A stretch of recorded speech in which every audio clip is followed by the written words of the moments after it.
Hello guys, welcome back to another live stream. It is a cold and wet day out here on the homestead today. So I think we are going to start by having a little fire. So we're going to go over to a spot where I split a bunch of wood, and we're going to grab some birch bark. We're going to gather that for our fire, and then we will get this show on the road. Hope everyone is having a fantastic Saturday. Let's go grab some birch bark and get this onto our pit. Gotta grab maybe a couple logs, get this fire going. Just have a little bonfire hangout. We've got the goats following behind us. MK Knife Making, how you doing, buddy? Hope you're having a good Saturday. Hello, goats. Any big projects planned for the weekend? Okay, we got some rain here overnight and this morning, so everything's a little. So let's just grab a couple handfuls of this, grab some birch bark, and get this started.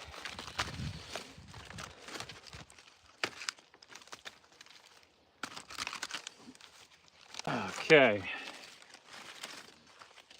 that should be enough to get us going.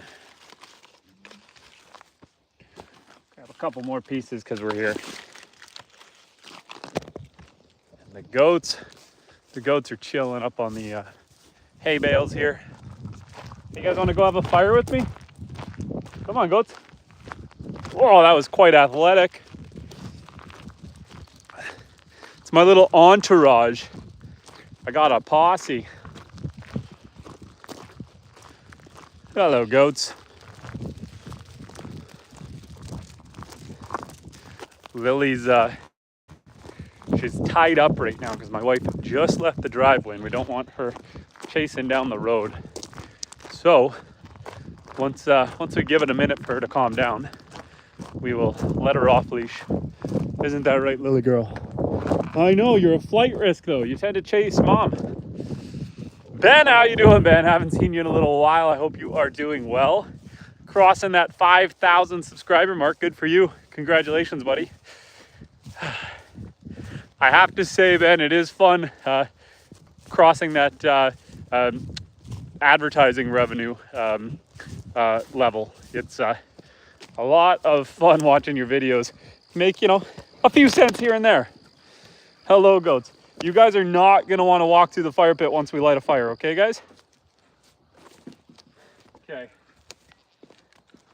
We are going to build our fire up on top of this platform, which might seem a little bit ridiculous, but we're going for it anyway. I'm gonna grab a couple logs, so bear with me. I'm gonna leave you guys here for a hot second while I go grab some dry wood to put on this fire, and then we're gonna light her up and have a chat.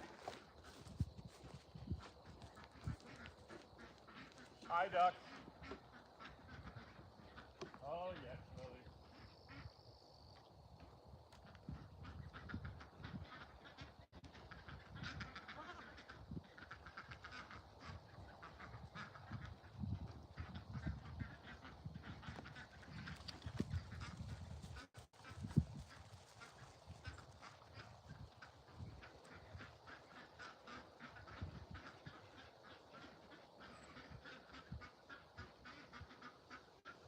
Okay, goats. Come on back to the fire. Okay. We got a ton of birch bark, and we've got some smaller tinder here. So I like to go log cabin style. And so that's exactly what we're gonna do. Start with some bigger pieces on either side of our birch bark. And then we just kind of stack them up like this. It allows a lot of airflow. Gonna make sure we got birch bark all the way around. Our birch bark's a little damp, but she's still gonna work. And let's throw one big guy right on top. Okay, goats, I really need you guys away from the fire. Goats, hey, this is what having goats is like. Guys, hey, you can't eat the wood. I'm trying to light it on fire. Okay, everyone, watch out. Oh yes, I know, that was a scary sound.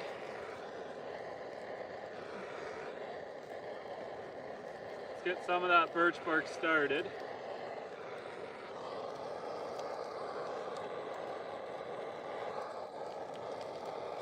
One second, I'll be right with you guys. Get this started from a few different angles here.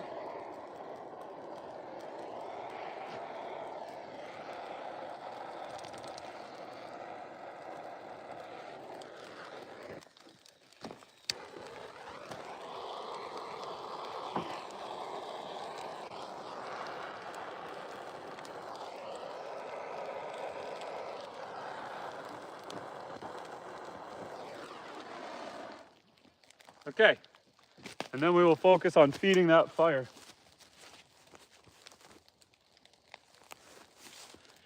So anyway, hi guys. Sorry I was a little MIA at the start there trying to get this fire going, but Mark retracted his messages, but Ben says, yes sir, nice to see ya. And I got a friend who got monetized about 4 weeks ago and he's already made almost $200. That's awesome, man. I think, so I activated ad revenue on Monday. It lags behind by 2 days, but we've made $18 this week. And so that's not bad. That's really better than I thought. Better than I thought. Mark, how you doing, Mark? We're gonna have a little bonfire because it's cold. And so I guess it makes the most sense if I have the lake in the background because it's pretty. Although, you know, which way's the wind blowing? Right towards us. Do you guys have any superstitions? Does anyone here have any superstitions? So when I was a kid, when the smoke would blow towards you, you would say, white rabbit, white rabbit, white rabbit, to try to chase the smoke away. Does anyone have any traditions like that, or is that like a weird Northern Canadian thing?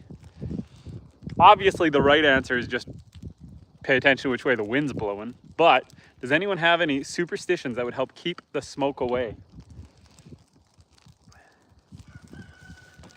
Now, the base here that we got our fire on, this board, it was an old tabletop I made.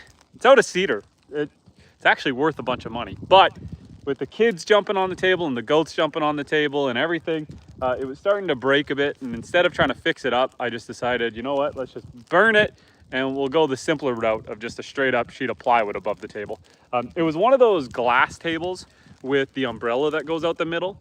And I left the umbrella up on a really windy day. And I guess it had enough rocking around that glass just shattered into a billion pieces.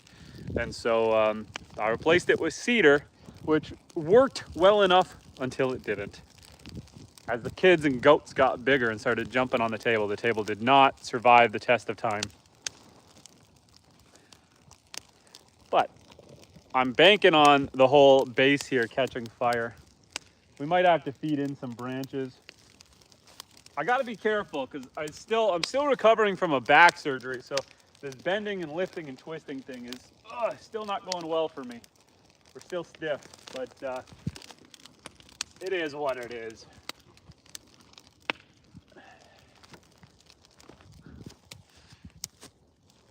So anyway, it's a beautiful Saturday despite it being cold and wet. Gives us an opportunity to enjoy a fire and a coffee. It's always good when you can enjoy a coffee. The goats were loving the initial setup until I lit a fire. So good on the goats for having some survival instinct to back away when the fire lit. Now they're all under the house. And Wasim, welcome back, Wasim. I hope you are doing well. Hello. We are just getting a little fire going. I can see that the cedar wood underneath is starting to char, so I think we'll have a good base. I think it'll keep going. I'm gonna take you guys for I'll take you guys for a little walk. We're gonna grab a couple more pieces of wood. I'm gonna grab a couple more pieces of wood to stack around this because I want this to stand the test of time. I want to have a good fire that's gonna stay for us. So we gotta build it up. And I hope everyone here is having a fantastic Saturday. We are at 1,999 subscribers. So Within this live stream, we will have hit 2,000 subscribers. So I appreciate all of you, new and old. Thank you guys for joining. It is always much appreciated. Okay, that should be enough wood for our fire. Not a big fan of using my winter wood for an outdoor fire, but I feel like this is a moment where it's acceptable. I usually like to take the worst, or just branches and brush and scrap, but using full-size, ready-to-go house firewood is a good way to get your fire started quick without all the hassle.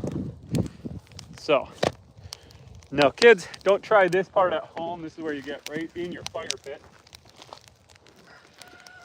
You get your hands nice and close to the fire like so.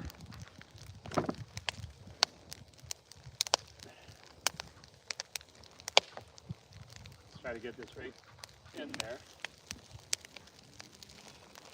There we go. We could take that guy and why not throw on, oh boy, good enough. Good enough. And Mankirin says, my name is Mankirin. Hello, how you guys doing? Welcome back. Turkish Tur, welcome back, Mankirin. I remember seeing you here before.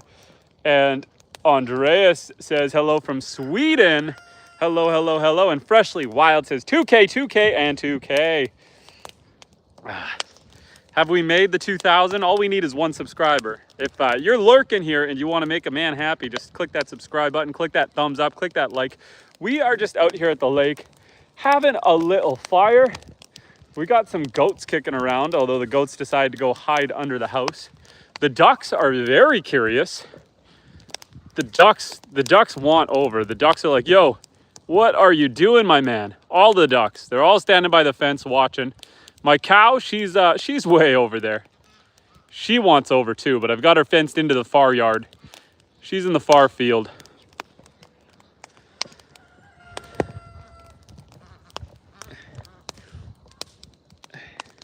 So yeah, anyway, we're just having a beautiful fire by the lake. Let that burn behind us. And Mankirin is insistent that we know that his name is Turkish. My name is Turkish. How's everyone doing today? Kush Cloud says, could be a skinwalker in those woods. Definitely. There's at least a couple back there. There's at least a couple back there. Who knows?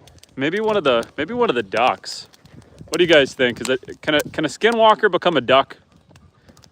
If they can, that's the cutest skinwalker y'all ever did see.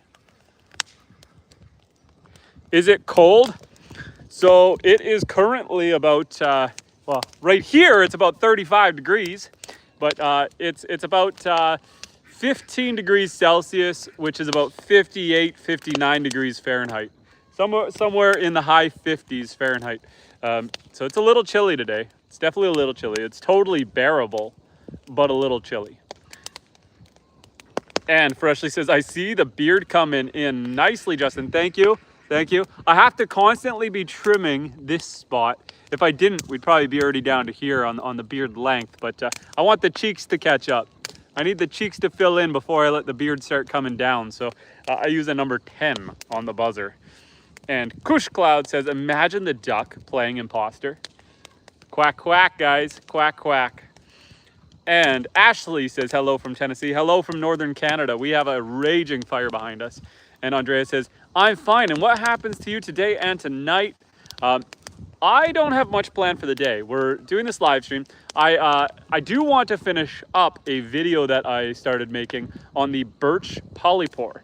The birch polypore is a really cool bracket fungi, think mushroom. It grows on dying or dead birch trees, and it's got a lot of medicinal properties. So I've been drinking a lot of birch polypore tea over the last week, and it's an amazing natural medicine. Fun fact about birch polypore, type of mushroom, Otzi, the Iceman. Some of you might know Otzi. Otzi is the Iceman. He was found frozen in ice, a roughly 5,000-year-old preserved human.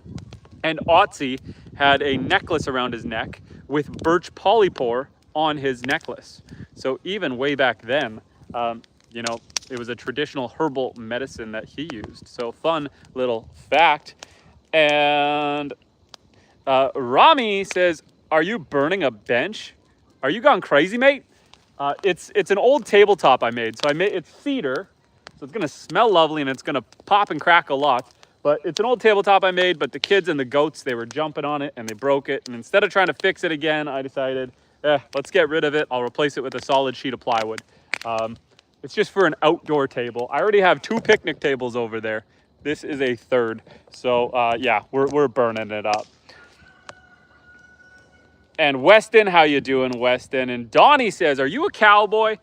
Well, I do have a cow and I am a boy, so cheers to being a cowboy. And Manakrin has given us like 4 different names. My name is Taha. And Wasim says, I love your hats. Thank you. Thank you. I appreciate that. Manakrin, take care, buddy. And Andrea says, where in the country do you live? So I live in northern Canada, up towards Hudson's Bay. So in the far north in Ontario. Far northern Ontario. Apollo and Layla said they joined the members. Apollo, Steven, I handed out memberships the other day. I figured out how to do it. Unfortunately, I don't get to choose who it is. Thank you for the support, my friend. Welcome to the chat. And Just a Dude says howdy. Guys, this is my opportunity to give a shout out to Apollo and Layla. They are one of our top supporters and someone I love to socialize with. They have an awesome live stream. They stream twice a day. Guys, go check out Apollo and Layla. The gentleman's name is Steven, and they have a really, really kind crowd, a really nice crowd. Super caring, super generous community. Go check out Apollo and Layla. It's a channel about his 2 German Shepherd dogs. There's also Tucker. There's another dog. There are some chickens. Guys, if you guys enjoy at all what you're seeing here, you're going to love Apollo and Layla. Go check them out. They are a blast. And Wasim says, all of your hats. How many hats do you have? So I've got 2 kind of cowboy hats, although you guys pretty well only ever see this cowboy hat. And then I've got like 100 baseball caps. I'm kind of like, you know how women get kind of harassed for having too many shoes? My wife bugs me all the time about having too many hats. I have a bunch of them in storage because she won't let me keep as many in the house. And I'm the kind of guy, I think most guys on here, we tend to keep our hats around way too long, like our baseball caps. They start getting frayed, they start getting dirty, they start getting ratty, and we just keep wearing them. And then we'll have like our nice, like really clean, pristine ones that maybe we'll take, you know, if we go out on the town or something. But yeah, I have way too many hats that should definitely be thrown out or at least washed. And Basin says, this is a Saturday vibe, brother. Enjoy your cedar smell. Was supposed to go to camp this weekend, but tore my LCL in my knee. Blah. Awesome view though, man. Well, let me make sure you get a beautiful view of the lake. I'm sorry to hear you tore your LCL. I had a spinal surgery 3.5 weeks ago, coming up on 4 weeks ago. So I still got to take it easy too. I hope you a speedy recovery, my man. And Captain said, should get a divorce? No. Larry Potter says, yep.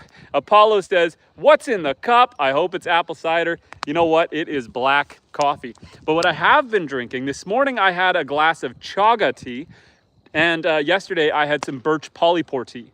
So these are 2 fungi that grow parasitically on birch trees. Birch polypore and chaga. Both of them are said to be good for gut health, good for immune support, good antioxidants, and both of them, early research says, is good at reducing and eliminating early signs of cancer. I didn't do the research, don't judge me, but you know, it's one of those magic teas, so I like to drink some of that. And Captain says, bet she doesn't throw any of her stuff away. No, but she's gonna make me throw my hats away. But you know what? She's not wrong. She's not wrong. And you know, I think most of us guys also, socks. You'll wear your socks until the holes are all the way through all the toes and the heels. Then you'll maybe consider throwing them away. My wife is wise. When she does my laundry and she sees a hole, she gets rid of it. But she's good. She replaces them. And Basin says, thank you so much, boss. Take it easy yourself. Thank you. And Hog Slayer says, ever do any fishing? You bet. So usually I do more fishing in the spring. I usually get that spring itch when the fishing's hot. Right off the lake, some of my live streams from this spring. One of them, I caught over 10 fish on stream. So yes, if you like fishing, stick around. And Apollo and Layla said, interesting. Victoria Carpenter says, greetings from Denver. Sorry, Victoria. Your name is hard to say, but Carpenter, thank you. Captain says, I agree on the socks. Larry says, LL, yeah, about third blister. Hog says, I'm 38 and still have socks from high school. Victoria says, haha, Victoria, yes, sir. I will stick with Victoria. We have a beautiful little fire going on top of this cedar bench. And another shout out, guys, go check out Apollo and Layla. Go check out Apollo and Layla. We are having a beautiful time out here enjoying this fire. I can feel the heat. It's actually now, you can see the fire has started underneath the table. So it's burnt through the middle and is now coming up underneath. We've got more dry plywood and stuff under there. So we're just gonna burn all of that down. And where is Apollo, Layla and Apollo? They are lurking in the chat. They just subscribed as a member. And Apollo and Layla, they are down in the States. They have, I think it's New Jersey. They've got their two dogs, Apollo and Layla, that are the focal point of that channel. But Steven himself is a charming young man. There's Apollo and Layla. Click on his name. Go check out his channel. If you guys like anything like this, you're going to love his channel. He's super outgoing, super positive. Every once in a while, we get some trolls out on this channel. Sometimes we get negativity. I've never seen negativity on his stream. He's streaming twice a day, and I personally hang out in his crowd quite a bit, so go check it out. And Andreas had said, there are very many nice countries that are very nice. Even in Sweden is a nice country. But I would like to go abroad, but I do not know which country I would like to go to then. Canada is a really nice place if you stay out of the major cities. Unfortunately, Canada and the US, we're kind of in a tough spot right now where there's a lot of political divide. There's a lot of homelessness, drug use. Our economies on the surface look strong, but in reality, there's a lot of sad situations. But when you come countryside like this and you get out of those big cities and you just experience nature, you experience life in the remote parts of Canada and the US, fantastic countries to come visit. Hog Slayer, I'm up here in Ontario, up towards Hudson's Bay. So in the far north. I actually live off-grid. And Wasim says, you can make vlogs for us while you are fishing. I really should start doing more vlogs. Right now I use my long form videos for guides and tutorials. So I'm making one on the birch polypore right now. It's a type of medicinal bracket fungi mushroom. But I do want to start doing more vlogs, especially when I'm out in the forest. I love taking you guys out in the forest, but the problem when I go in the forest, I get too far away from the Starlink and the cell service is hot dang, so the streams get really jumpy. And so I really should start doing more vlog style content in the forest.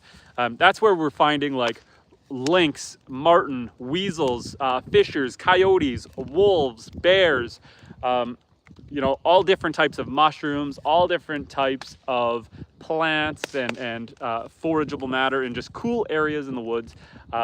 And so I really should start doing more vlog style in the bush. And Freshly Wild says, has your province lifted restrictions, fire restrictions, or which kind of restrictions?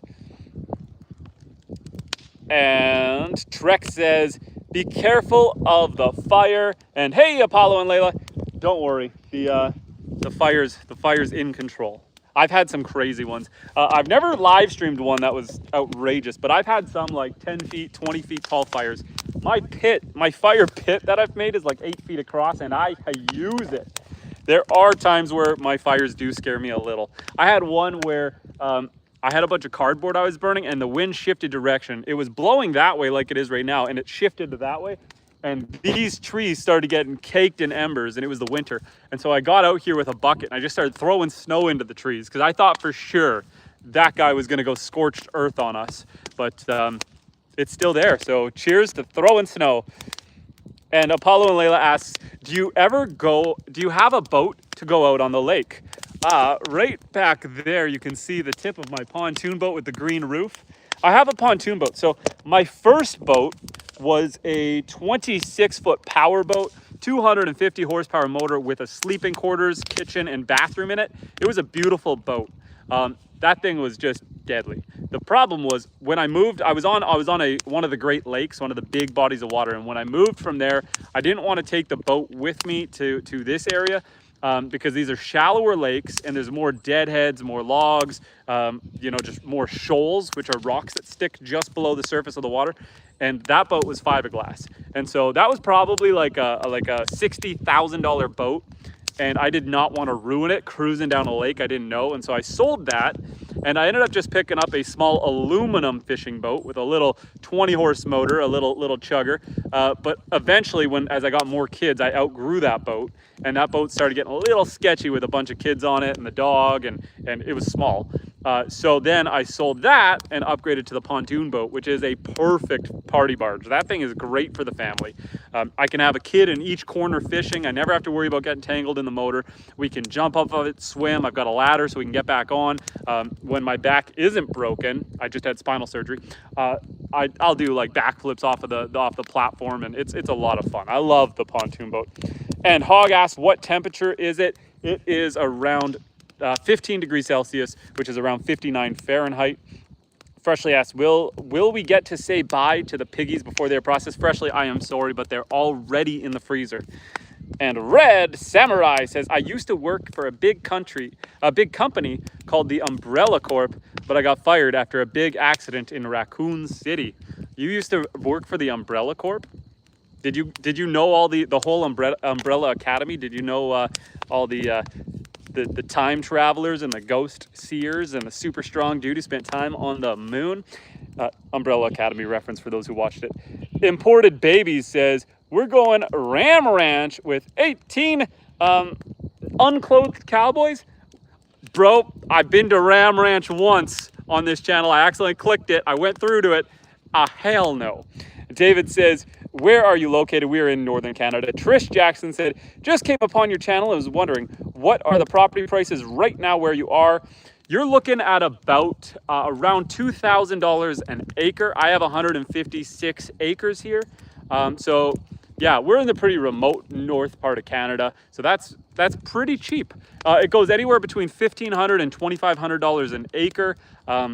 Again, mine's on the 2,000 range because it's a peninsula. I got this lake, 156 acres of property, and it goes all the way around us. And by the way, that's a goat. Those are ducks over there. You know, we got animals, we got livestock. And where else are we? Andrea says, which country could you tell me if I had never flown at all?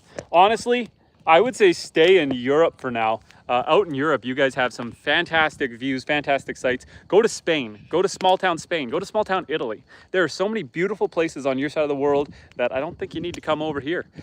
But if you want to, we welcome you anyway. And iClipThing says, you seen any pawpaw trees out there? They have mango type fruit. Apparently, there's only one area that grows them in Ontario, and I don't believe that.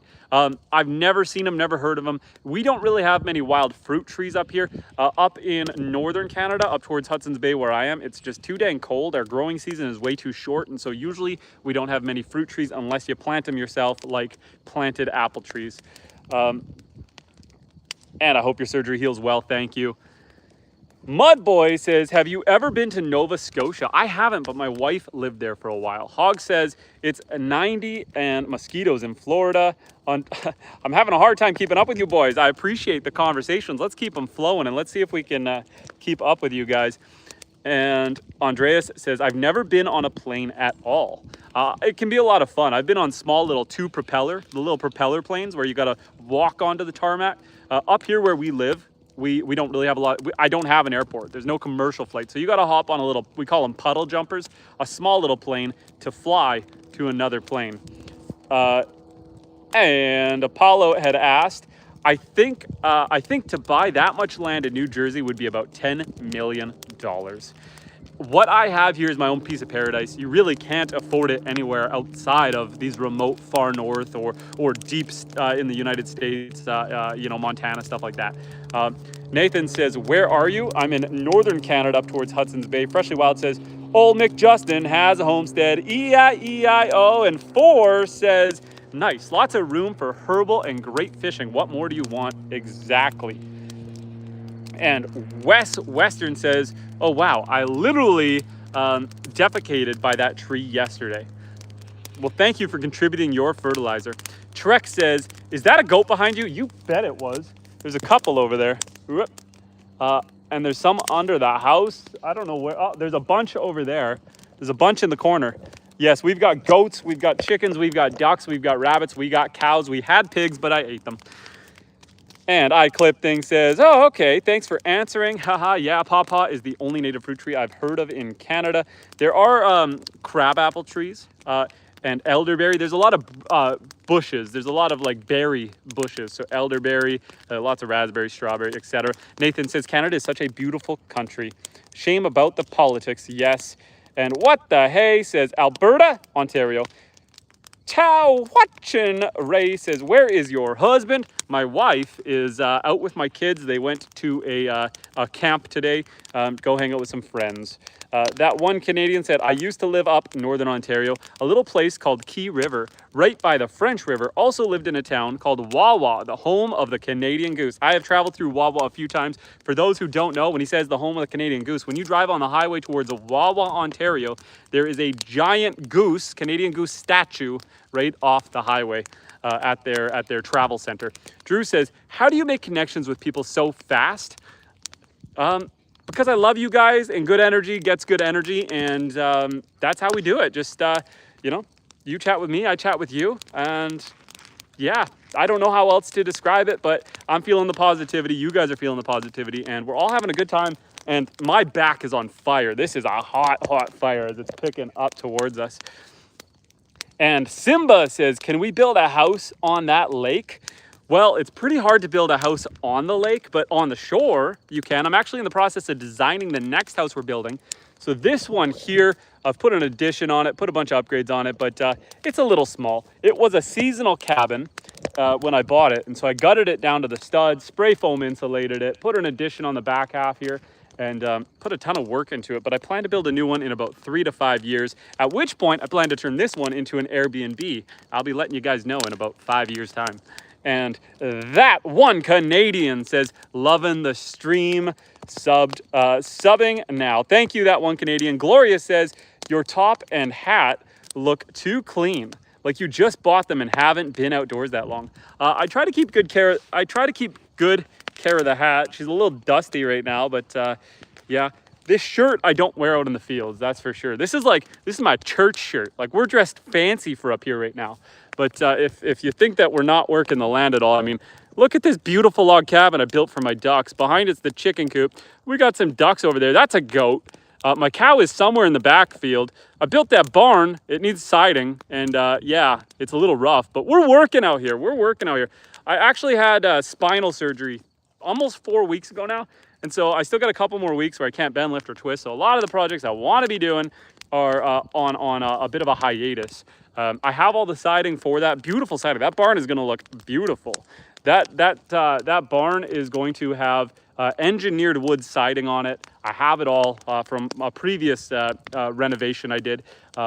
I just need my spine to not be broken before I can do that. And Freshly Wild is throwing out all of the emojis, the custom emojis. I got to make more, but so far we got the ducks and the goat emojis. And Hogslayer said, yeah, Wawa gas stations everywhere in Florida. I don't think the Wawa Ontario is the same as the Wawa gas station. Andreas said, have you ever heard of the artist Jay Smith, who also comes from Sweden because he won Idol Sweden in 2010? Unfortunately, a lot of European music doesn't make its way over to Northern Canada.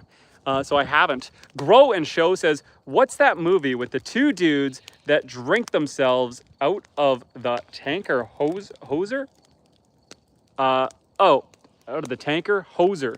Are you thinking Bob and Doug McKenzie? Bob and Doug. Tawahach Ray says, Rip King Cobra. I'ma get wasted in his memory starting at 2 p.m. Trex says, where the bears? So because I'm on a peninsula, the water goes all the way around my property. And the bears, as long as they don't bed down in there in the winter, which they did the first year, but I haven't seen them since, they got to come from the north. They got to come down the road. And I have had to chase them away with the pew-pew a couple times. Unfortunately, there's some rules involved where unless they're actually on my property, I'm not allowed to just pew-pew them. It's only if they're in here trying to eat my pigs or my chickens or my ducks, unless it's hunting season, and then I can. But I haven't seen any this year.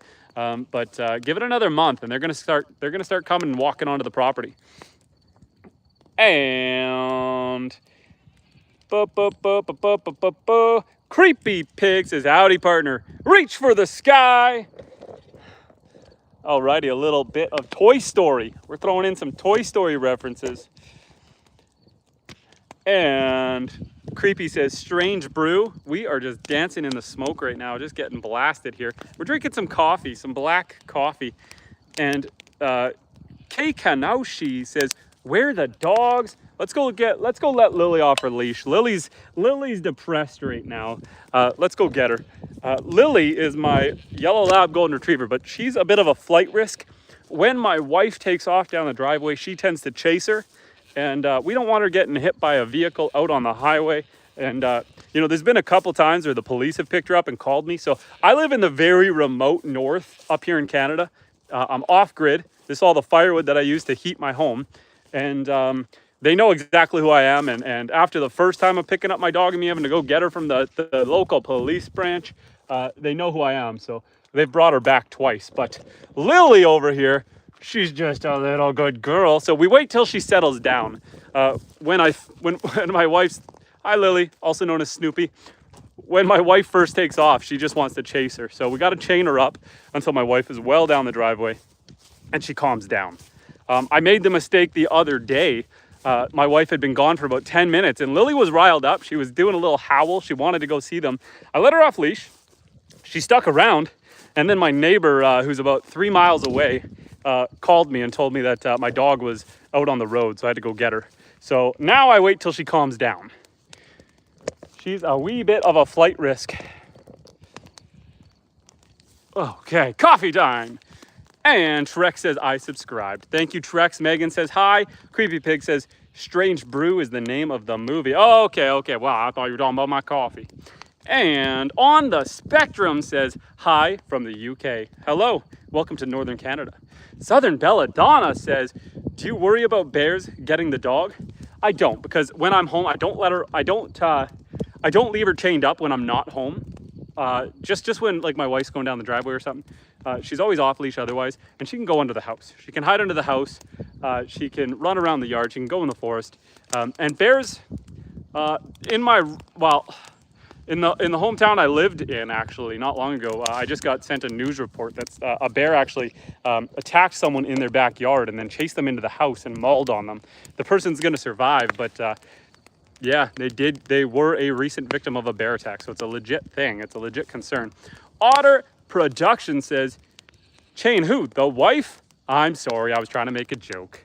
And Freshly Wild says, if you can have one body part replaced by AI, which would it be, Justin? AI or robotics? AI or robotics? If I could have one body part replaced by robotics, I would probably say I'm going to go with arms. I want to be like Jax from Mortal Kombat, you know? The metal arms guy, Jax. Let's go. And Carla says, do you go fishing in the lake behind you? Yes. In earlier live streams in the spring, we were just out here catching fish. We've done a few out on the boat, out on the lake. Yeah, I had one live stream where we caught over 10 fish in the one live stream. And Southern Belladonna says, whew, with the hearts. How's that? That looks pretty good. Somewhere a little off-centered. And Minnermin says, I like your hat. Thank you. Thank you. My wife bought it for me, and it is a nice hat. And John Clark says hello from Texas. Cheers, my friend. Hello, welcome to Northern Canada. And Just for Kicks says, this man looks like a great hang. Thank you. I appreciate that, Jess. Stick around. Let's converse. Let's have a good time. Elizabeth says, you are handsome. Thank you, Elizabeth. I bid you adieu. And I Clip Thing says, if my back could be robotic, I'd take that. No back pain any day. I'm going to show you. It's not bad. It's healed now. But I had spinal surgery 3 weeks ago. So we've got a nice little scar right in the center of our back. They prior to back surgery, I'm with you. Prior to having that spinal surgery, I would say robotic back is the GOAT. It probably still is. Imagine, you know, I'm going to go off on a tangent here, but you know how women who have large busts complain about having a sore back because of the weight? Imagine having robotic arms and the weight of your arms. It'd probably wreck your back. It probably would wreck your back. So I'm going to change my vote from robot arms. I'm going to go back with you, and we're back. We've circled all the way back to the back, robotic back. If you could have a robotic, a body part replaced with robotics, what would it be? You could go, you know, legs, I guess in this case, back. Back is a good one, you know, like an exoskeleton spine. There you go. And where is this at the Story Lab? I want to live there. This is Northern Canada. I'm up towards Hudson's Bay. I'm off-grid. This is my 156-acre homestead. Over here, we've got some goats chilling in the forest. Oh, we got some goats chilling in the forest. I did let my pigs live in the forest over here, but they're in the freezer. I've got some ducks chilling over there. And way behind the barn, you see that black thing? That's a cow. Anyway, flip you guys back around. I'm starting to sweat. This fire's getting hot. And robotic eyes. I actually had laser eye surgery. So I feel like I have laser eyes. My vision is fan-freaking-tastic. And iClip Thing says, "Aw, I had an injury a few years ago where I landed on my hip and I've had back pain since. So I totally feel you. Hope yours heals super quick." Thank you. I hurt mine about 13 years ago and it just kept blowing out on me. And what ended up happening is about 2 months ago, my disc ruptured and it cut off feeling to my L5 nerve, and that ran down my right leg, and I lost use of my entire right leg. The whole thing just fell asleep. You know if you sit too long and you go to stand up and your leg's asleep and you buckle at the knee and you almost fall over? I was like that for about 4 weeks before I had the surgery, and I got feeling back in my leg, but she still got the tingles that come and go, a little bit of numbness here and there. When I go for a walk, it gets a little weird because my leg does fall asleep when I walk right now, and I can hear my foot hit the ground, but I can't feel it. So when I'm walking, I'm kind of paying attention to the rhythm on my steps because I can hear the thump, thump, thump, but it's like, it's just loose, you know, it's weird, but I feel good. The back pain is gone, so I'll take it. I'll sacrifice the feeling in my right leg in order to not have chronic back pain. And Freshly says, "You're allowed to change your answer." Just for Kick says, "I don't have robotic arms until a good groove plays on the radio." That's my man. And Devin says, "Ooh, a fire today? I bet it's getting cool there." We're sitting around 15 degrees today, so it's not bad, but it's chilly. And Sky says, "Where's Bigfoot?" Bigfoot's hanging out by the goats. Bigfoot's hanging out in the forest. He doesn't like to come out on camera. He's a little shy. Maybe one day we can encourage him to come say hi. Elizabeth says, "OMG, now I really want to be there. I love the animals." And Jess for Kick says, "I only wear camo when I go to bars. It's the only time I hunt for pigs." Whoa, that was aggressive. Aaron's Cabin says, "How thick does the ice get on the lake and how does it start to freeze? Or when does it start to freeze?" So it starts to freeze usually by the end of November. I don't usually trust it until mid-December. And it gets to around 4 feet thick. So when you're using an ice auger, you have to put an extension on it to get through the ice. It's actually very aggressive to go ice fishing. And Devin says, "How's the recovery going? I'm feeling really good." iClip Thing says, "Oh, that's so intense, but thank goodness it's better." And Just for Kick says, "What activity caused the back injury?" Hockey. I'm a Canadian boy, so hockey. Mr. Me says, "Yeehaw." Carla says, "Have you lived in the US before? What's the difference between Canada and the US?" I have not lived in the US before. I've been to the United States lots, but I've always lived in Canada. I used to live in cities in Canada, and in my adult years here, I moved into the middle of nowhere. Up towards Hudson's Bay at my off-grid homestead. I have a wife and 5 children. The biggest differences, so the United States is going through some turmoil right now. There's a lot of political divide between the left and the right, and a lot of issues with people getting violent over free speech. I would say the biggest difference is Canada, we've never had free speech. We've been going to jail for what we've said or thought about saying for years. So where the States is, taking it in their own hands and getting aggressive with regards to free speech, Canada's always been a little bit loopy when it comes to that stuff.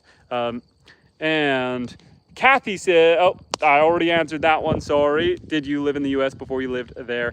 Elizabeth, and take a second, reset, drink some coffee. I'm jumping all over the place. Dana Johnson says, hi Dana, how you doing? And Elizabeth asked, you ain't right just for kicks.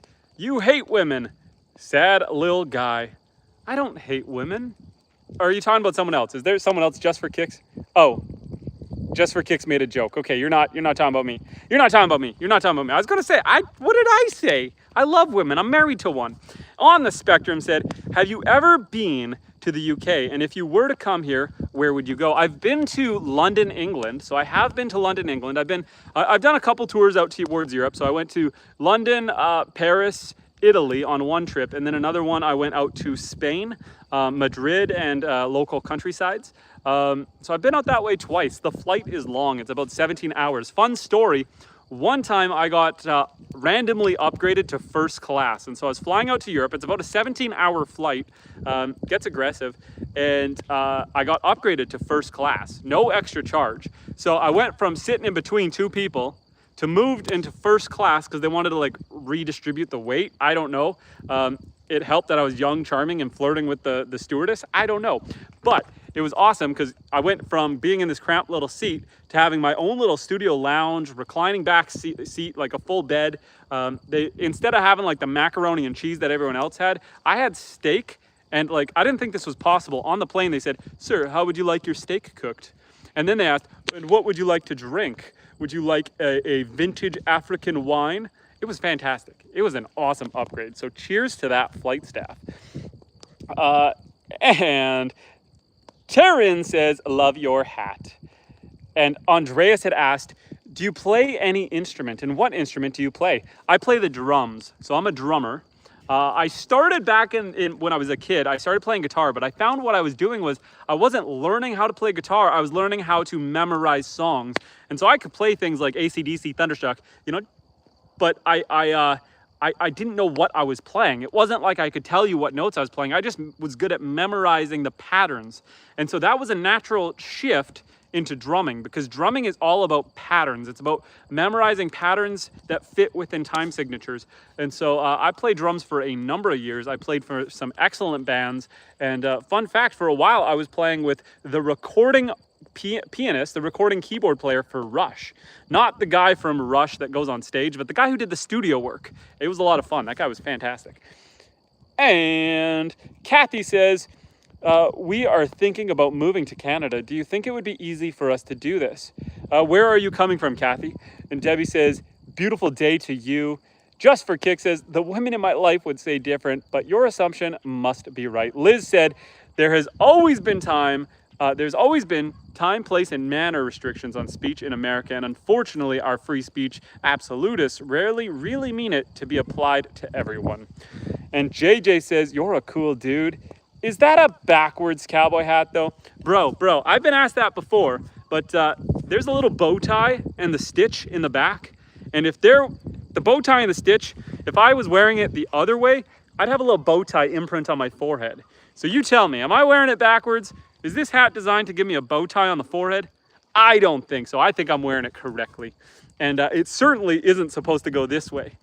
Although that is charming right there. I think I could start a new trend. This feels like a thumbnail, like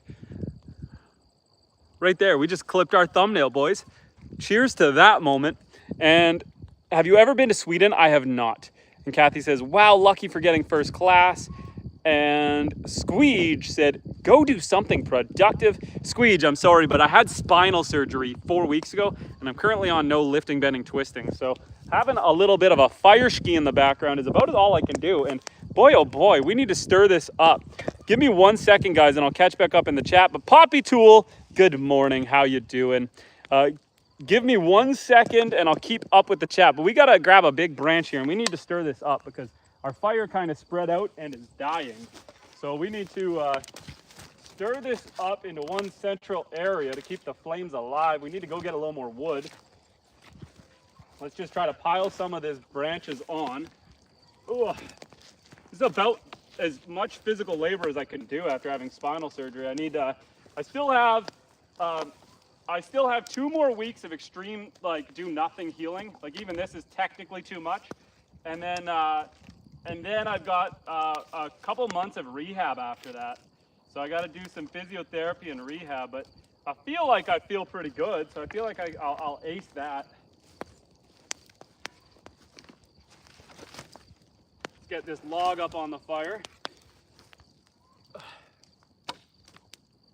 try to throw some of this wood in here to keep it all burning. Oh, it's definitely a hot fire.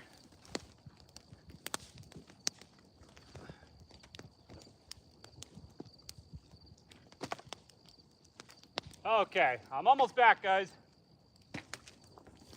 That should keep going for a while. Get rid of our poker stick while we're at it.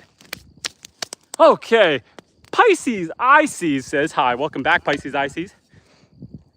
And Jess for Kick says, of course a hockey player went to the instrument with sticks. You got it, my friend.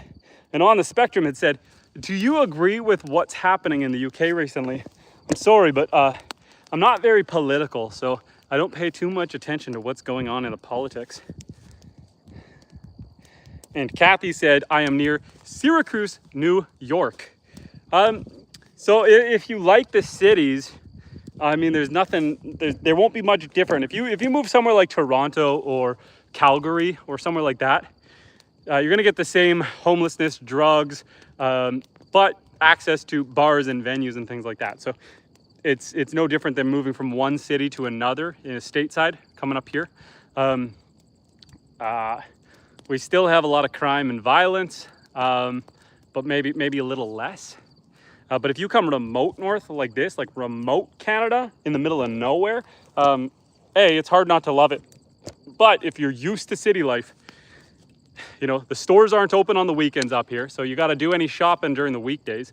I'm an hour away from the closest grocery store, so you better have your fridges stocked or at least be harvesting food off your own land. So it's a little more work. You got to do a lot yourself.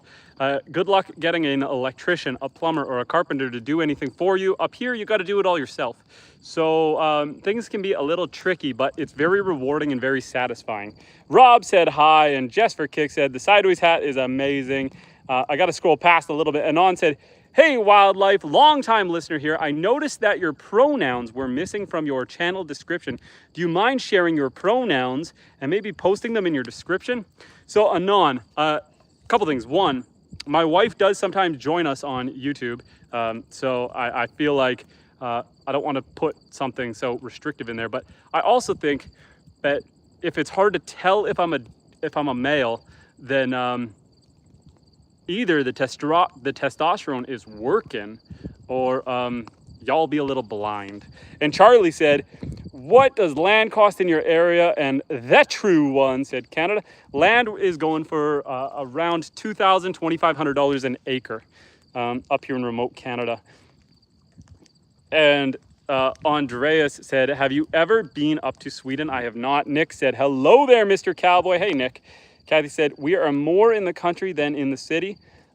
So then I think, you know, if you're used to country life, there's a lot of opportunity to come country living in Canada, and it's going to be cheaper than in the States as far as land cost, especially because your economy is stronger. And so if you've got that American dollar, it's going to make buying in Canada a little easier because our dollar be weak.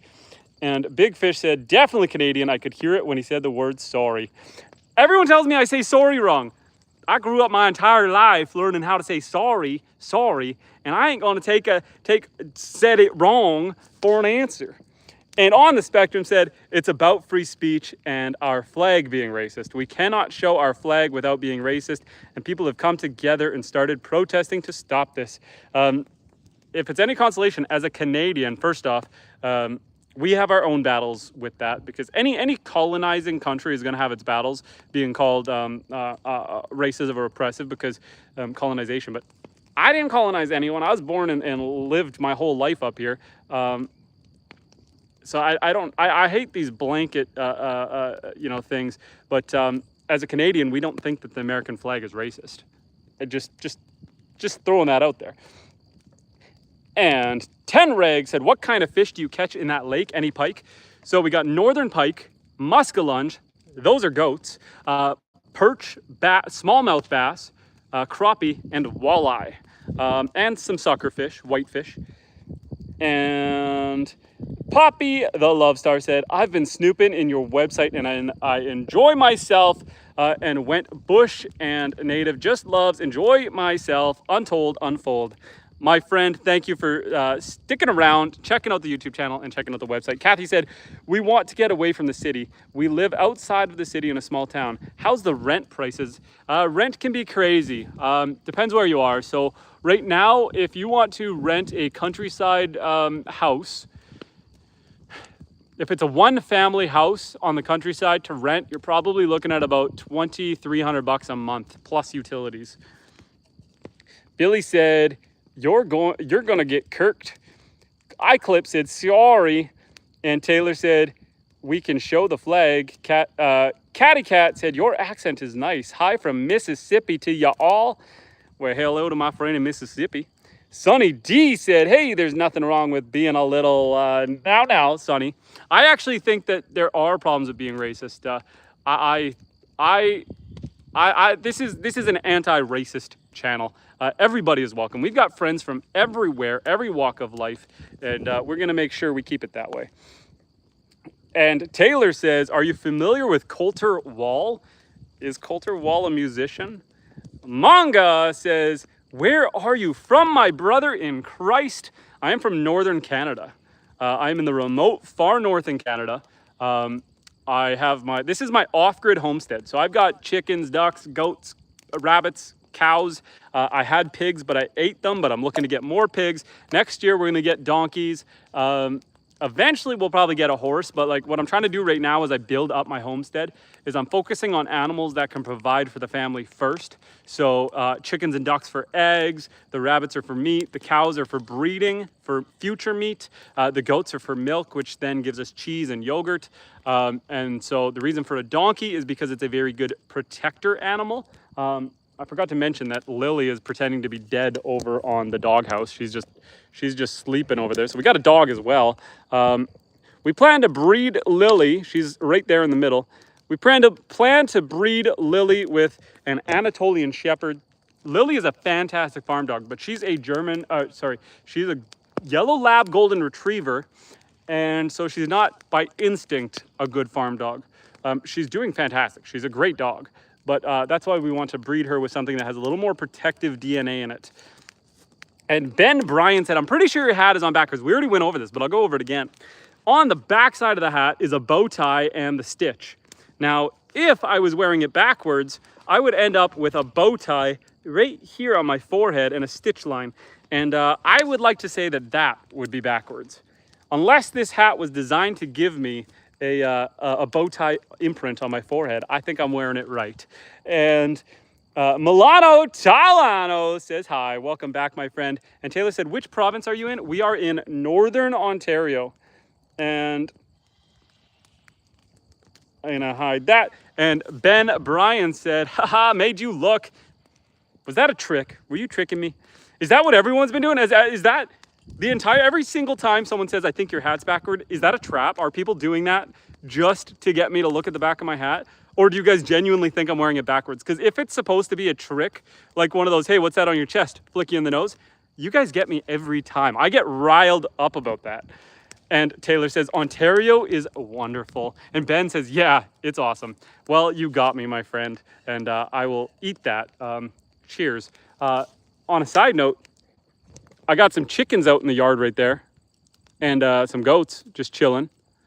That is Oreo, the one who's right there. She is very pregnant. I expect within the next 3 weeks, we're going to have twins or triplets off of her. She is ready to pop. And let's make sure we keep the lake and the fire in the background. And Ron Ratty says, hi from Australia. Hello, my Australian friend. Welcome to Northern Canada. Tenreg says, I enjoy your chats and look forward to your back healing up so we can see the homestead chores. Tenreg, I want to get back into it so bad. This year, I'd like to finish siding the barn. The barn is not done siding, so I'd like to side the barn still. I need to skirt the underside of the house. So last year I put rigid foam insulation all the way around the base to keep the heat in, but I'd like to make it a little more permanent. I'd like to throw some plywood up with the insulation to the back of it. There's work to be done for sure. I've only cut 3 cords of firewood, which a cord, for those who don't know, if you heat your house with firewood, you generally measure how much firewood you go through in the measurement of cords, C-O-R-D, a cord. A cord is stacked firewood 4 feet by 4 feet by 8 feet. So I have 3 cords ready. I need 10. So I need to cut 7 cords of firewood before December, really. I figure what I have, these 3 cords will make it to the end of December, but the coldest months are January, February, and so I need to cut a lot of wood. But I can't cut wood right now with a broken back, so we'll get there. And Milano says, how are the rabbits? The rabbits are fantastic. We actually just got another one today from a friend. So we traded. We swapped one of our rabbits with a friend's rabbit because we like to have genetic diversity. You don't want to be repeatedly breeding from the same family line because then you're going to get birth defects and miscarriages and failed births, things like that. And so we just swapped. We gave them one of ours. They gave us one of theirs. I haven't even looked at it. My wife got it this morning, put it in the pen, and I haven't even looked at it. So maybe in a little while we will go take a look. And Darren Chandler, welcome back to the chat, Darren. Darren asks, so what's the temperature where you are in Northern Ontario? Right now it is 15 degrees Celsius, so it's around 59 Fahrenheit. A little hotter right here because we got a fire to our back. And I always love when the chickens just come to say hi. Hello, chicken. We got 2 of them just chilling. We're getting about 9-10 eggs a day off of these guys. Probably more. There's 14 hens. We're probably getting our 14 eggs, but because we let them free range, there are definitely eggs being laid in the forest. I let them, you know, you'll see this chicken's on its way to the forest right now. I don't even know if I'm looking the right way. Where are you? Where are you, chicken? There's another one right there. And so I'm sure we're getting our 14 eggs, but I'm sure some of them are in the forest. And Tenreg asked, do you have a log splitter or do it all by hand axe? So I do have a log splitter, and I'll probably end up using that this year because my back. But if you were an early subscriber, you go check out my early videos. I split it all by hand last year. So I started live streaming back in January, February, and my initial live streams were all splitting firewood because I was out there every day splitting firewood. And so that was my initial live streams. And Milano Italiano had asked, what kind is it? The chicken, I think it's a barred rock. Does that make sense? My wife's the chicken girl. Manga says, was that Oreo going to the lake behind you? Yeah, the goats are all over the place. I don't see them right now, but it probably was. The smoke is getting in my eyes. Now I'm starting to get teary. I'm starting to cry a little bit. I'm getting emotional, guys. I just feel the love. If you guys like the channel and I like the channel and I like you guys, and if you like me, help wipe my tears away by giving a thumbs up. Double tap that like button. Give us a thumbs up. And are those Plymouth rock hens? Brian, probably. I know I have Plymouths. I've got some barred rocks. I've got something else. So yes, what you said is probably right.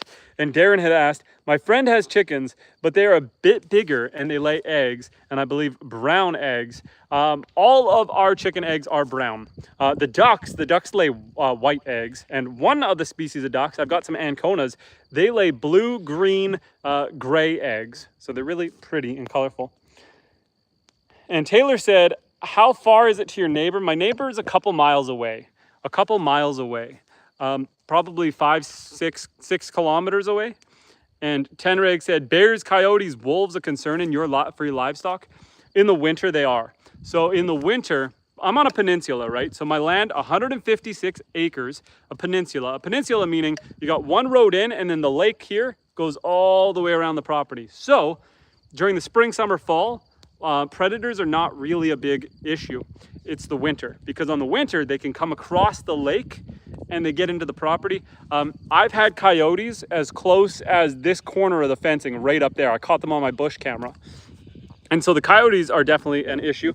Wolves, I've had wolves come right up on the lake. They've been in the forest. I've tracked them.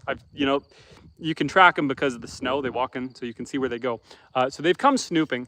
Now, what I generally do is if I know I've got a coyote or a wolf close by, I haven't had to get rid of any, but I have had to come out with a boom boom and let off a couple, kabang, kabang, and that usually gets them running. And so what I tend to do is in the spring, right before the ice thaws out, when the ice is looking like she's about to break, I'll go out in the forest and I'll let off a few pew-pews in the air just to chase any predators out to the lake, and they take off. And so far, that's been working. If I get rid of them in the spring, I don't have to worry about them for the rest of the spring, summer, and fall. It's not till the ice comes back that we got to worry about it again. And Po Boy says, looks like Joe Biden. That's confusing. Taylor said, sounds familiar. If you really need lots of wood, use the splitter.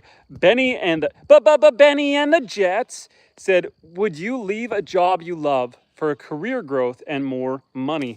I don't know, because my career right now pays really well. So I don't know. I'm going to say if you love it, no.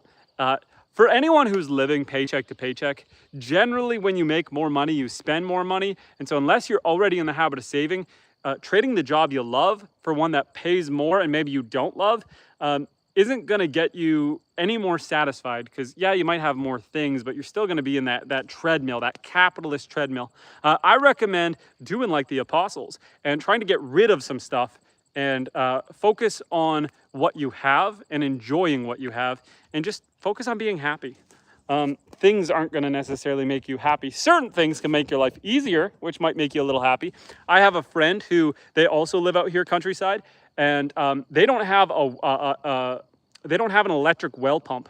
So all year round, when they want water, they have to pump it by hand, including when it's minus 45 degrees out here. They're out there pumping it by hand. I feel like it's worth having some electricity. That makes my life a lot better.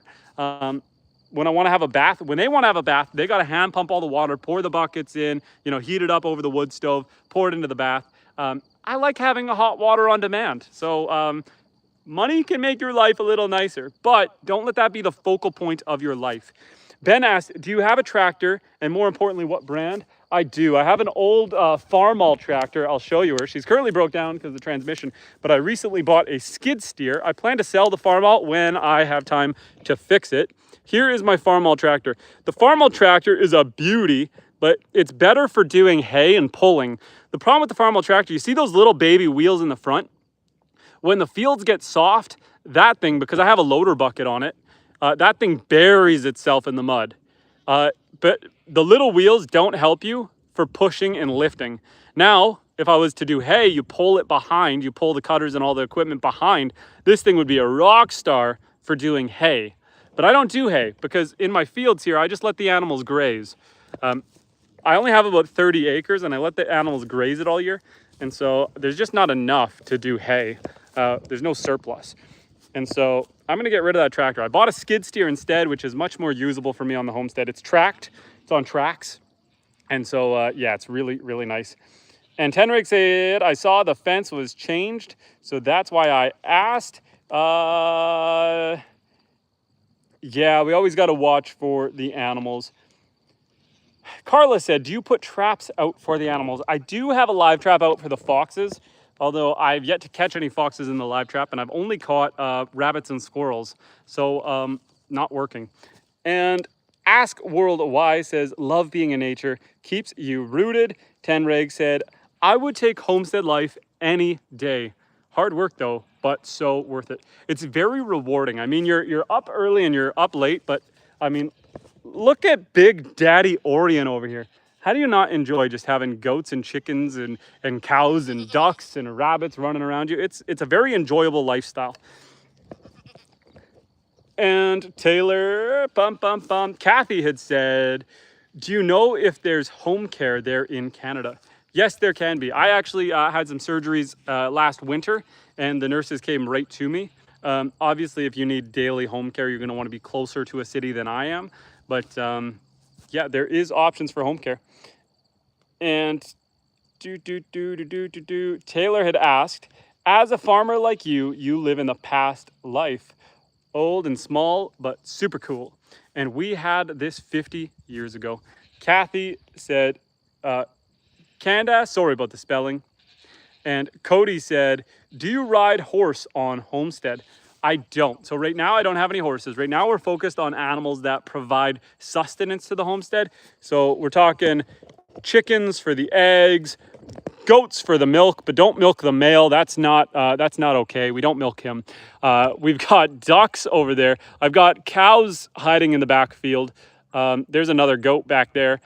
And I've got rabbits. I had pigs, but we ate them.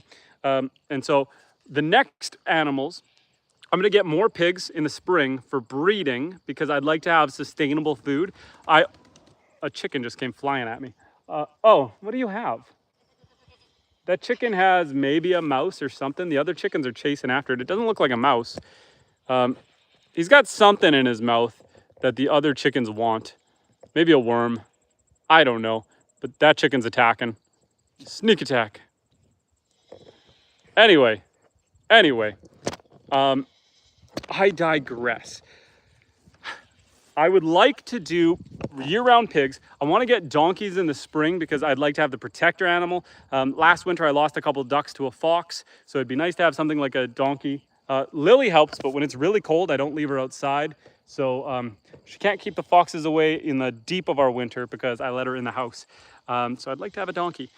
Maybe down the road we'll look at doing some turkeys, maybe some sheep.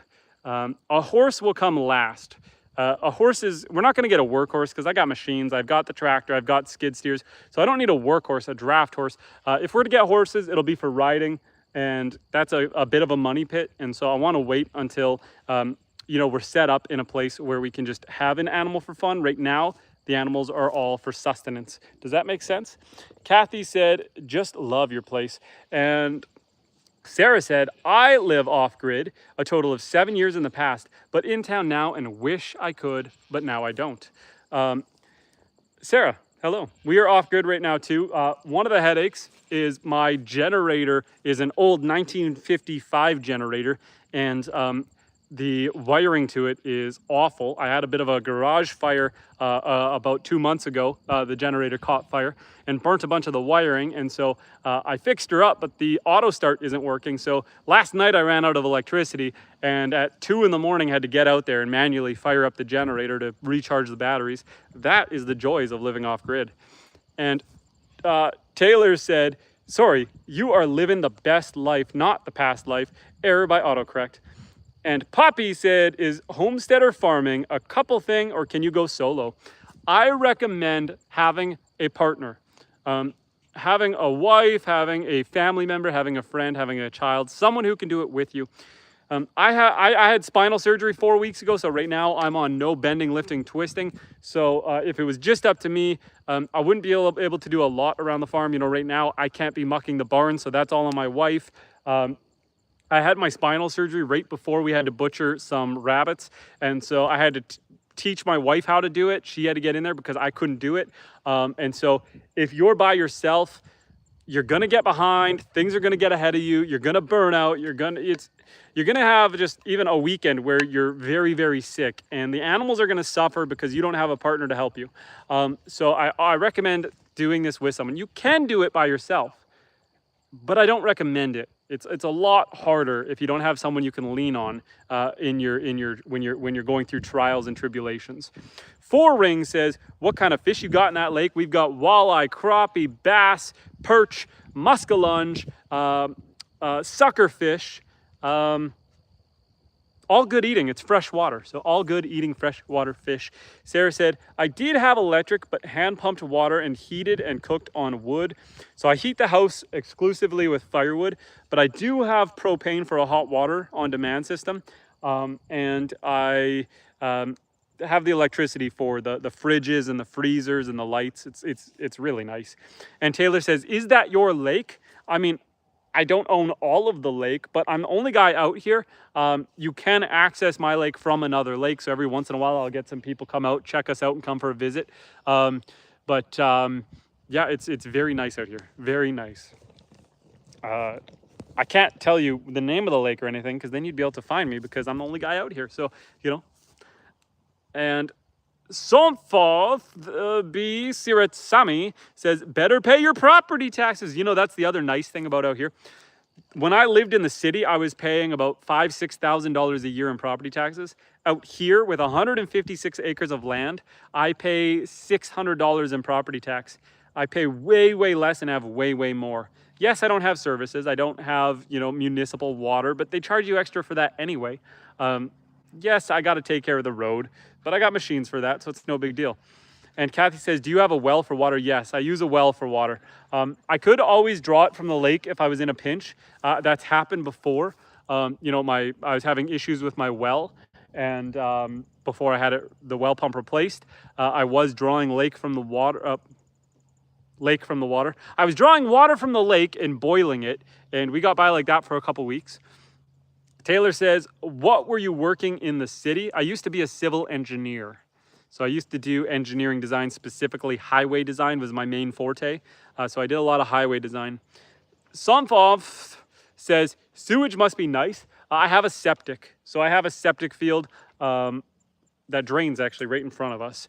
And D. Rue Sunflower says, how much did you pay for the property? So I paid about $400,000 for the property with the seasonal camp and the garage. I turned the camp into a house, so I had to gut it, fully insulate it, run all new electrical, put an addition on it, put another bathroom in it. So I put a bunch of money into it, and then I built the barns and the fencing and all the coops and everything. So I've put a ton of money into it. I'd say we're probably at about $500,000. Daniel says, anyone see Pelton? Pelton has not been in the chat, Daniel. And Sarah said, I had an outhouse. I have an outhouse. I don't use it very often, but it's there. It's there for when you're working the fields and you're too dirty to go in the house and you gotta go. You go in the outhouse. My fire has turned into some embers. Let's go grab a little more wood to put on this bad boy. My fire has gotten embarrassing. And Drew said, are you from Canada? I am. Welcome to Northern Canada. This is my off-grid homestead. I've got 156 acres off-grid. I heat the house with firewood, which, you know, on one hand, it's devastating that I'm using my firewood for the winter to have an outside fire. This is my fireplace. This is my wood that I've got ready so far.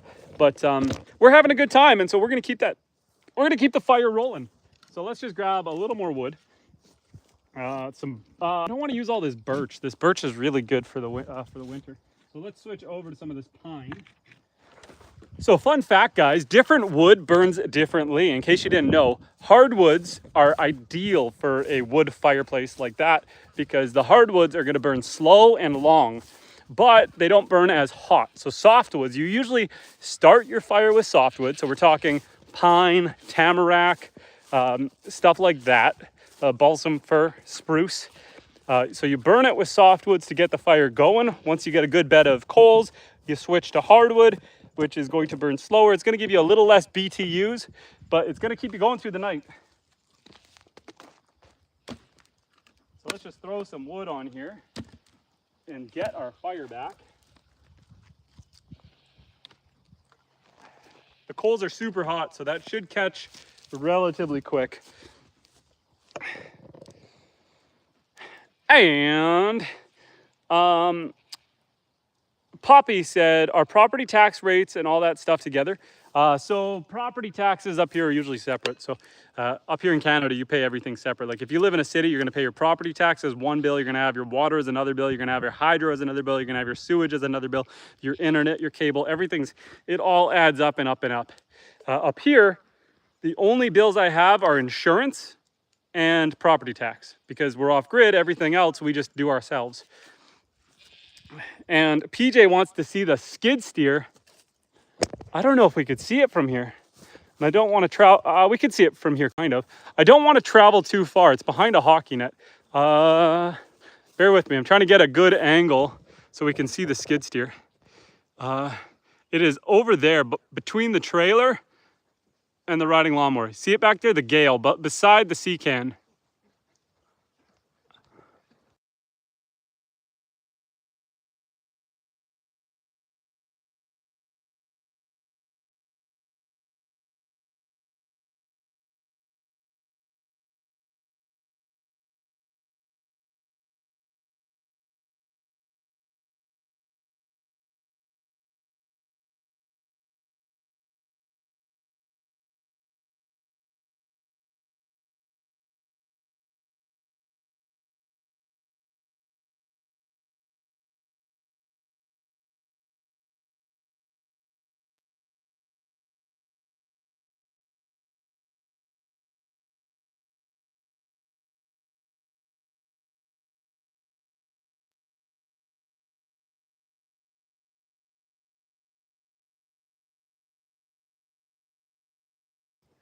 When I spin the camera around, I click the dang mute button, and this happens way too often. Thank you guys for letting me know.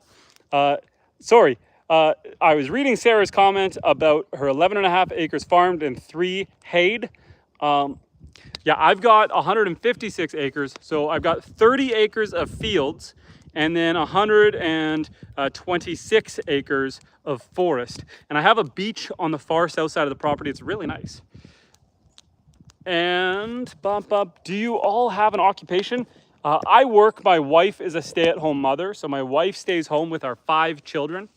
I go to work normally. I'm off work right now. I might start going back this week. I don't know. I had spinal surgery, so we are coming up on 4 weeks. I'm supposed to be home for 6, so we're still recovering. We're still healing. Invictus Major, howdy buddy, how you doing? I hope you are having a fantastic Saturday. My fire is getting a little bit pitiful, but I think it's coming back. It's coming back. Let's throw on this branch here. We'll let that burn. Oh, the ducks are all checking us out right now. Here's some of the ducks. Rip. Some ducks on the other side of the fence. Invictus says, it is fantastic, and that's a beautiful fire you got there on your beautiful peninsula. And Bailey says, do they give good medicine for back surgery?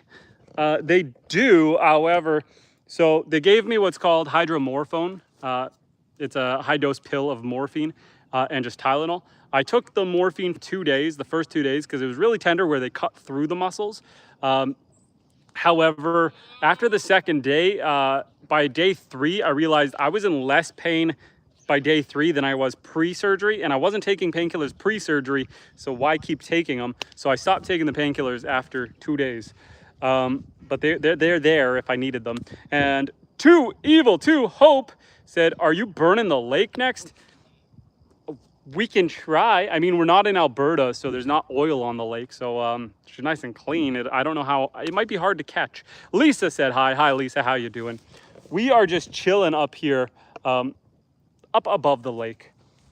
Beautiful day out here. I think it's actually starting to warm up. It was very cold this morning. It was around 13, 14 degrees Celsius, and it feels like it's probably 17, 18 degrees now. I feel like it's gotten warmer. And Invictus said, those medications are a godsend, but of course you got to be careful. Yes, too many people have issues where they get caught in the trap of taking the pain medication long after they don't need them anymore, and then it becomes reliant and a physical addiction. That's why I generally don't take painkillers. So like I said, I took them for 2 days and that was good enough. Too Evil, Too Hope said, back surgery is extremely risky, I've heard. I didn't want to have back surgery. I wanted to wait as long as I could. My back has been messed up for over 13 years, but I've been just pushing through it. Unfortunately, my L4, L5 disc blew up on me and I lost feeling to my right leg, and so I needed surgery. It was a matter of, if I don't go and get surgery, I'm going to lose feeling to my right leg forever, because if I kill the L5 nerve, that leg's gone. Or get surgery and hope that we get most of the feeling back, which it's been pretty good. Milano says, well, the tree behind you can be a good wallpaper. And Invictus said, that's a beautiful tree too.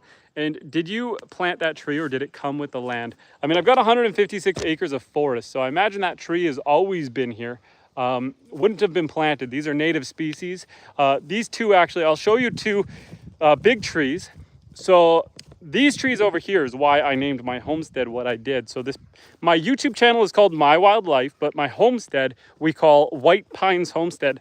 And the reason we call it White Pines Homestead is because right beside the house, I'm trying to get around so you guys can see, are two big, beautiful white pines. And fun fact, the white pine tree up here in Canada is protected by the Queen, now the King. King Charles won't let us cut these guys down.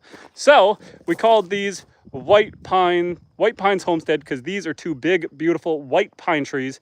They are protected by the King. So cheers to the King. And Taylor said, take care, you are still young. I know, but I feel old. And Too Evil said, yeah, feeling your legs is important. Sorry, that was the case. It's all good, man. Let's stare at some goats while I read the chat. Hi, goats. Yep. Anyway, yes. No bueno losing feeling in your legs. Basically, what happened was my back decided to blow out on me. And what happened was it felt... Okay, I'll talk. I'm going to tell this emotional story. We're going back to the fire, though. I'm going to tell this devastating emotional story about my legs and my back. So I blew my back out playing hockey. I crushed my L4, L5 disc 15 years ago. I basically fractured the vertebrae on both sides. I've got vertical and horizontal bone spurs sticking out of the L4 and L5 discs, or vertebrae. And the disc got crushed. And so it constantly hemorrhages, it dances all over the place. But this was the first time I lost feeling in a leg. So what happened was, I'd been working out lots. I've been trying to stay on top of my health, trying to make sure my back was nice and strong, my core was strong. So because my back had been bad for like 8 months in a row. Normally it'd be a couple of weeks here and there and then I'd be fine, but it was a long time where I was just hurting. So I was trying to stay ahead of it. And then I think it was like a Thursday, I was trying to run on the treadmill and my legs started going numb. So I stopped running on the treadmill and started just working out.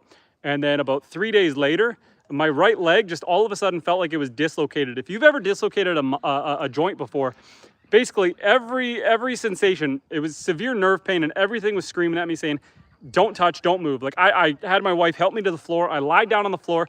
I eventually fell asleep. And when I woke up a few hours later, I couldn't feel my right leg. And I mean, I couldn't feel it. Like I went to get up and it was like when your leg falls asleep and you go to step on it and you buckle at the knee.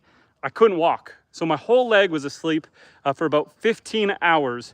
And then the doctor got me on some nerve blockers, some nerve blockers. And that gave me use to the upper half of the leg again. But from the knee down was dead. And it stayed like that for about 4 to 6 weeks until I had the spinal surgery where they cut out about 20 to 30% of my disc, my L4, L5 disc. They had to cut that out to get the pressure off that nerve because if we left it too long, I'd have permanent damage and could lose that, lose that leg. And so the surgery went really well. My back feels really good. That leg, the numbness comes and goes. Right now, she's pretty numb because we've been walking around and bending and moving. I'm supposed to be on no bending, lifting, twisting for 6 weeks. But otherwise, I feel pretty good. So I'm going to take it as a successful surgery. The pain in my back is significantly less. So I'll take that as well.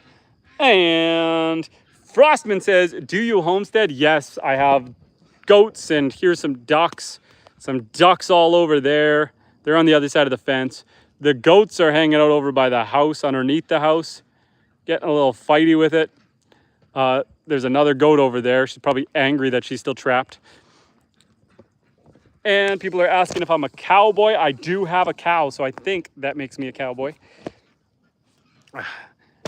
And Too Evil said, I will pray for you. There is a weird juxtaposition, a weird, I don't want to say hypocrisy, but Too Evil to Hope saying, I will pray for you. I appreciate your prayers. Thank you.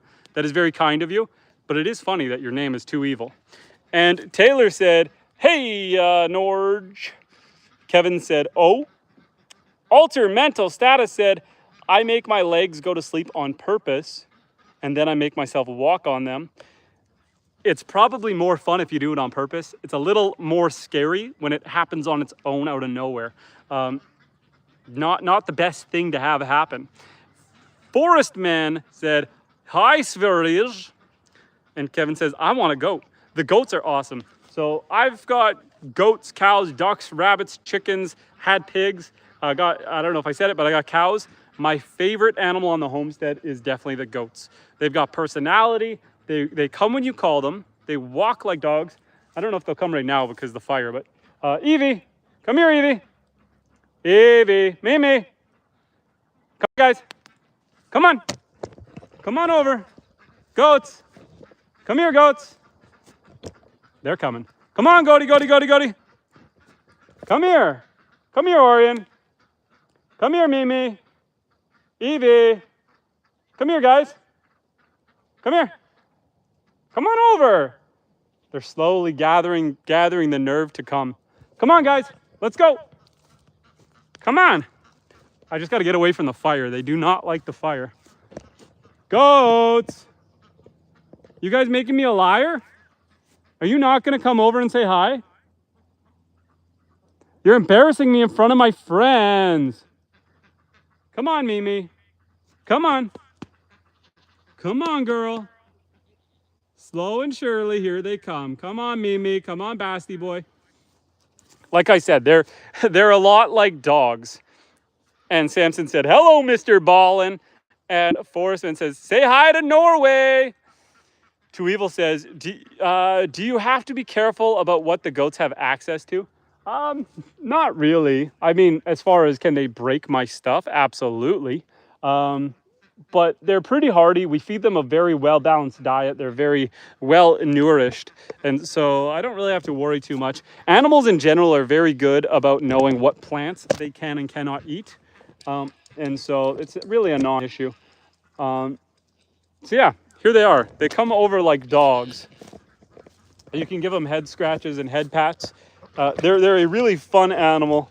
I got to watch Big Daddy Orion over there because we don't want him to get too frisky on camera. But Evie, hey girl, come on over. Oh, come say hi to everyone. Oh, Evie. Evie's normally like my puppy goat. She's normally the one who wants to come say hi, but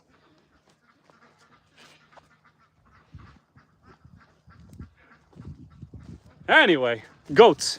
It's a thing. It's a thing. And Too Evil was saying, I thought there was a saying that goats eat anything. So that saying is kind of true that they'll eat anything. They'll eat the wiring. They ate my Starlink. But they will eat anything. They can eat anything, kind of, but they still need a balanced diet. I have a friend who had some goats, and their goats unfortunately passed away because they were under the impression that goats will eat anything, and so they weren't getting a balanced diet, and they unfortunately lost one or two. Our goats doing really well. I mean, we've got tons of fields. I bring in hay for them. I don't feed them a lot of junk. So I don't feed them a lot of bread and stuff like that. I give them a lot of vegetables, but I don't feed them junk. Some people will use them like garbage dispensers. I don't. I drink the milk out of them. Like we milk them and turn that into cheese and yogurt. So I'm very mindful about what they're eating because basically whatever they're consuming, I'm consuming. And so we keep them very healthy. And Paul said, what kind of fish you got in there? We've got smallmouth bass, perch, crappie, a walleye, northern pike, muskellunge, suckerfish. Maybe some other small like rock bass and stuff, but you never catch them. Wise Man says hi, and Jim says hi. Hello, guys. And CB had said, well-fed animals usually don't destroy much. Exactly. And we don't, we let our goats free range on the property. Again, it's a peninsula, so they can't go anywhere. And they're a lot like dogs. They stay close to the house. And so we let them just free range so they don't cause much destruction or damage because they're not bored. They've got access, you know, they run and play and jump off at everything. So yeah. And Paul had said, dang, that's fun. Gus said hi. Daniel said hi. Too Evil said, yeah, chickens and pigs seem like nature's garbage disposals. I did use the pigs more for garbage disposal. The pigs definitely got a lot more like milk and cheese and bread, stuff like that. Utah Wildlife says, where do you live? I am in northern Canada. Eddie said, hey, cutie. Hey, Eddie.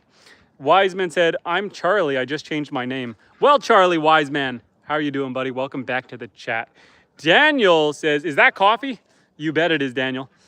And Cirque's Grit says, hello, cowboy. Howdy. We were just chilling by my kind of pitiful fire now. It was a big fire at the start of the stream, and it's burnt down.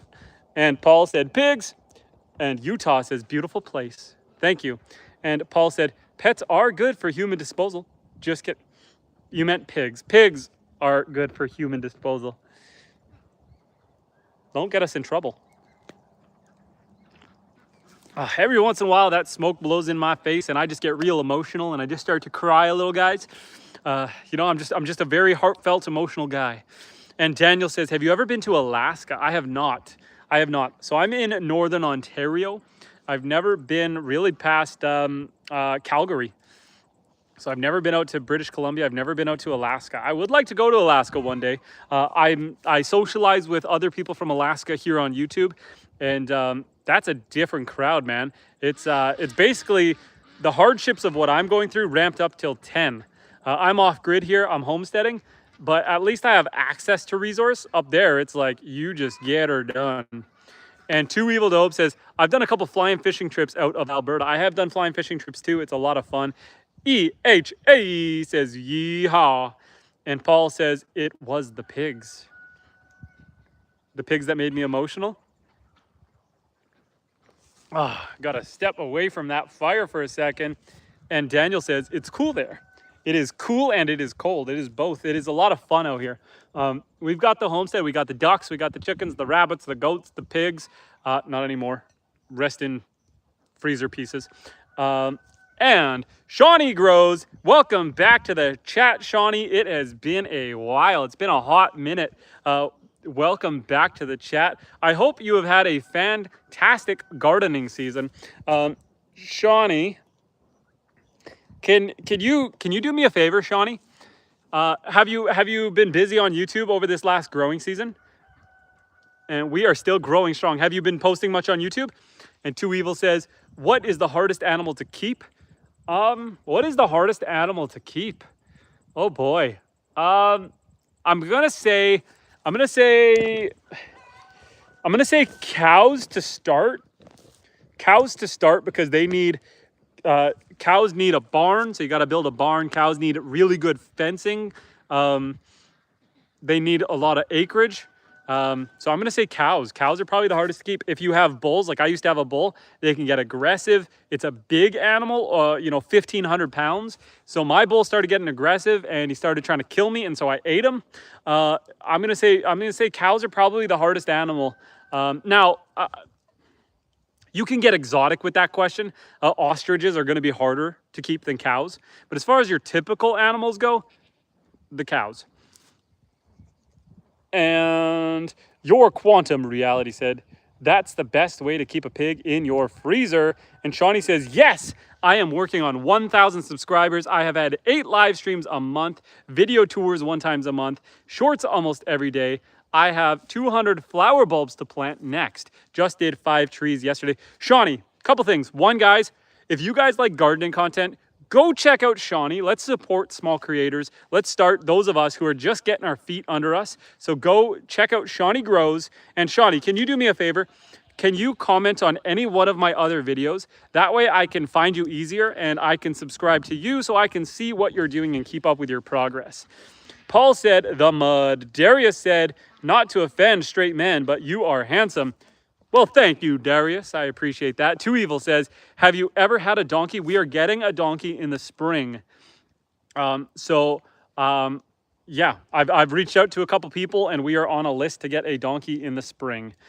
And Mahish said, well, welcome back, Mahish Patil. Patil says, hey, buddy, good to see you again after a long time. Have a great day. Thank you for stopping back in. I appreciate you. Shawnee says, I'm in Minnesota growing on land where I don't live. Yes, I can comment on your videos. How's the weather been? It's been really nice. We had a couple weeks ago, 2 weeks ago, it got down below 0 degrees Celsius, 32 Fahrenheit. So we got a little bit of, I don't think we got hit with the frost, but it was close. It was cold. It was sleeting, snow, rain. It was nasty. But then it warmed right back up and we've had 2 weeks of beautiful weather. And Paul says, donkey must be for the kids. The donkey, it's actually, we're looking at full-size donkeys. So full-size donkeys, they do get quite big, but it's for protection. Donkeys are very good to have on a homestead because they make a lot of noise. They're very good at detecting predators, and they can hunt and kill foxes. So they can actually really defend the homestead. So that's why we're looking towards donkeys. I'd like to get a female first if I can, and then follow up in a couple years with a male donkey so we can breed them. But the male donkeys can be a lot of work, and breeding them is a whole nother animal. And Shawnee says, oh, we're having a fire. What's in the cup? Good old coffee. We are drinking some coffee. Shawnee says, we had cold for a week, like 40 degrees Fahrenheit, and then it rocketed to 96. Now it's 70. It's about 58 here right now. So it's we're in similar climates because I'm in northern Ontario up towards Hudson's Bay. So you're just south of me. So when you guys get nice weather, it blows up to us. When we get cold weather, it's blowing down to you. And Too Evil said, many predators in the area. On my property, I've had a large increase of coyotes, bears, and raccoons. So I do have a lot of predators. I've got different weasels, mink, marten, fishers. I've got lynx, bobcat, cougars. I've got bears, wolves, coyotes, and I've got foxes. Lots of hawks and eagles as well. The one that's given me the most grief is really the foxes because they're nocturnal. They come out at night. There's lots of them. And so they've taken a few of our ducks. We lost a couple chickens. The foxes are the worst ones. And Too Evil said, oh, sorry. And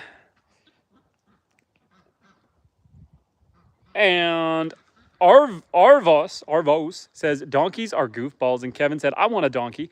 Justin Dude said, I want winter to hurry up. I'm tired of the... No, Justin Dude, let's keep the heat going as long as we can. I have 3 cords of firewood cut. I need to cut 7 more. But if that heat keeps us longer, maybe I don't need to cut as much. And Paul says, y'all would love southern Texas weather. That's the hardest thing about being up here in northern Canada is you use your spring, summer, and fall to get the work done, but the winter, you're like bunkered down. The chores get tougher. Our winters get down to minus 45 out here.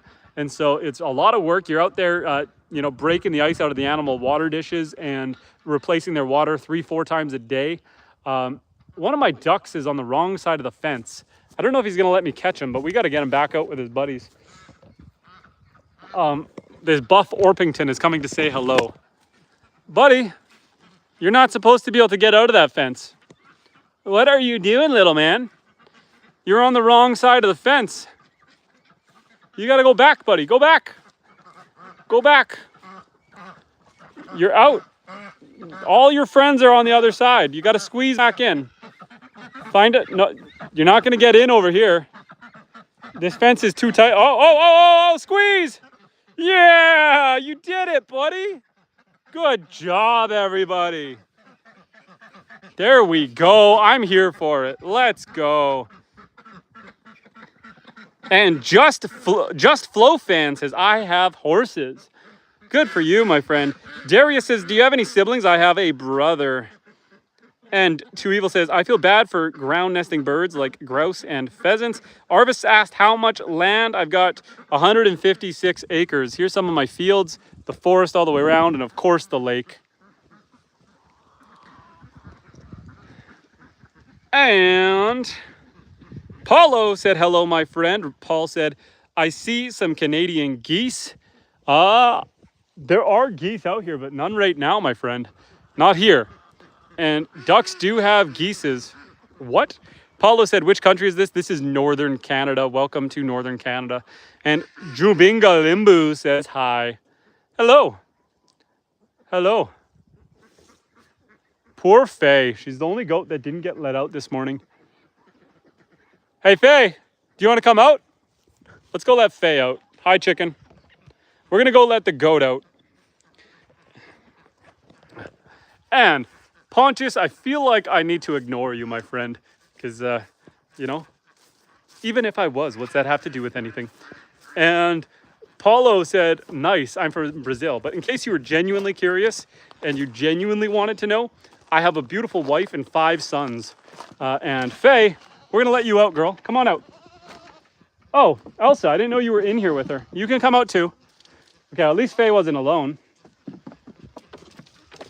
I thought Faye was in here by herself, but we'll let these two out. This is Faye. She's an Alpine Toggenburg goat, and this is Elsa, her baby. Hi, Elsa. Okay. Let's go back over towards the fire. She's up on the fuel tank. Anyway,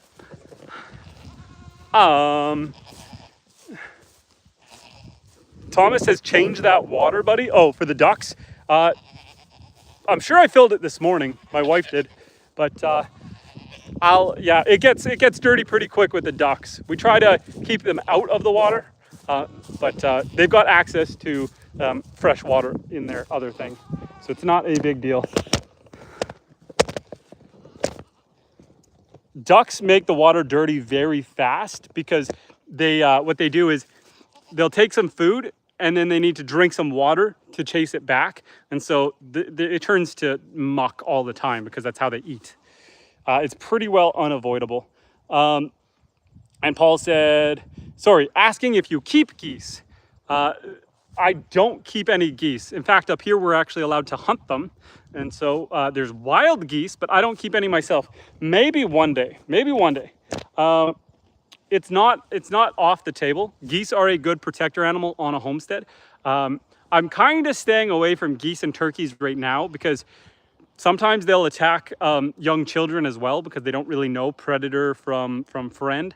And so I don't want to traumatize my kids with a goose or a turkey. But maybe one day we will get there when the kids are a little older.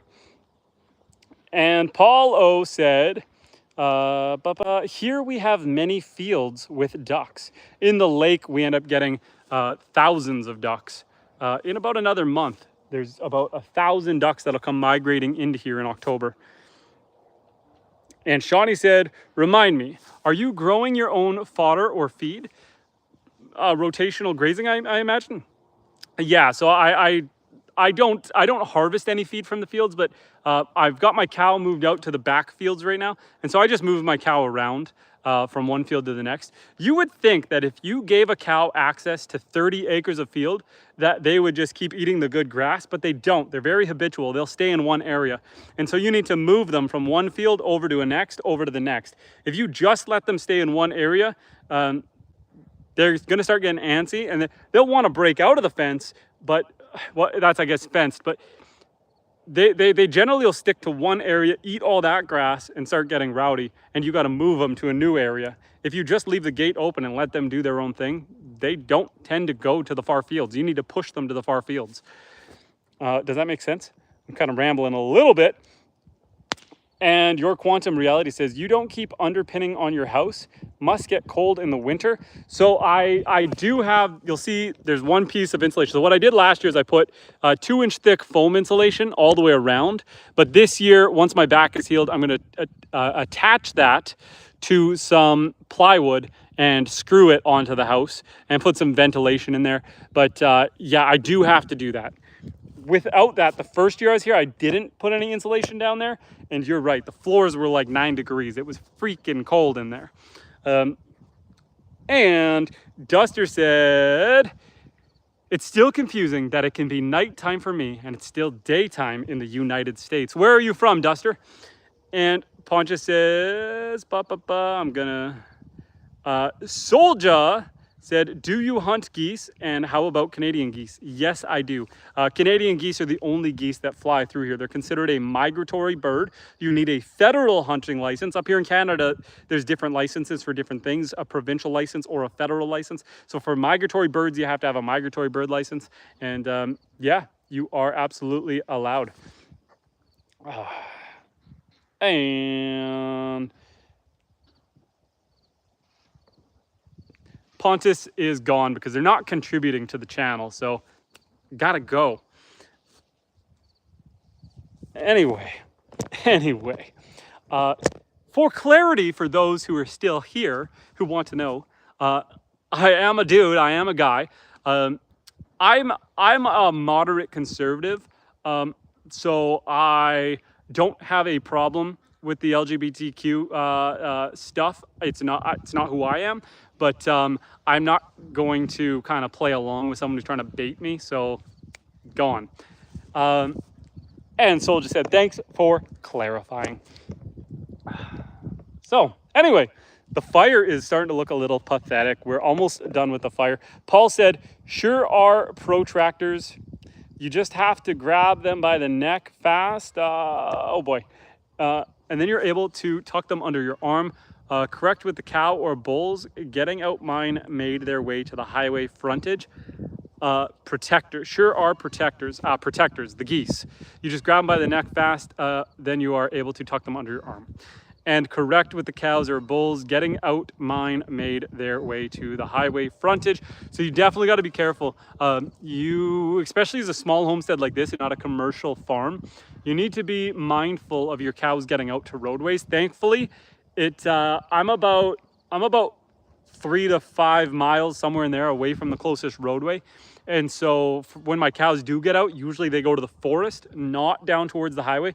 But if one of your animals got out to the highway and a car hit it, they could sue you for not having your animals on your property. At least up here in Canada, you got to watch yourself. And Duster said, I'm in South Africa, and Heritage Harbor said, me too, Duster. Well, welcome to Northern Canada. It is 1:07 p.m. here. So we are in the middle of the day out here in Canada.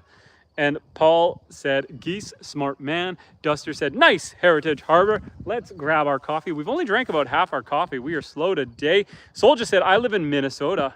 Well, you are relatively close to me. I'm up towards Hudson's Bay up here in Canada. I've been to Minneapolis. I have been to Minneapolis. I used to go to Duluth snowboarding. And then I've been to Minneapolis. I believe it's is it Duluth? That's Spirit Mountain. I want to say it's Spirit Mountain. Some good snowboarding and skiing mountains up that way. And Soldier said, I love my Canadian folks. That's what's up.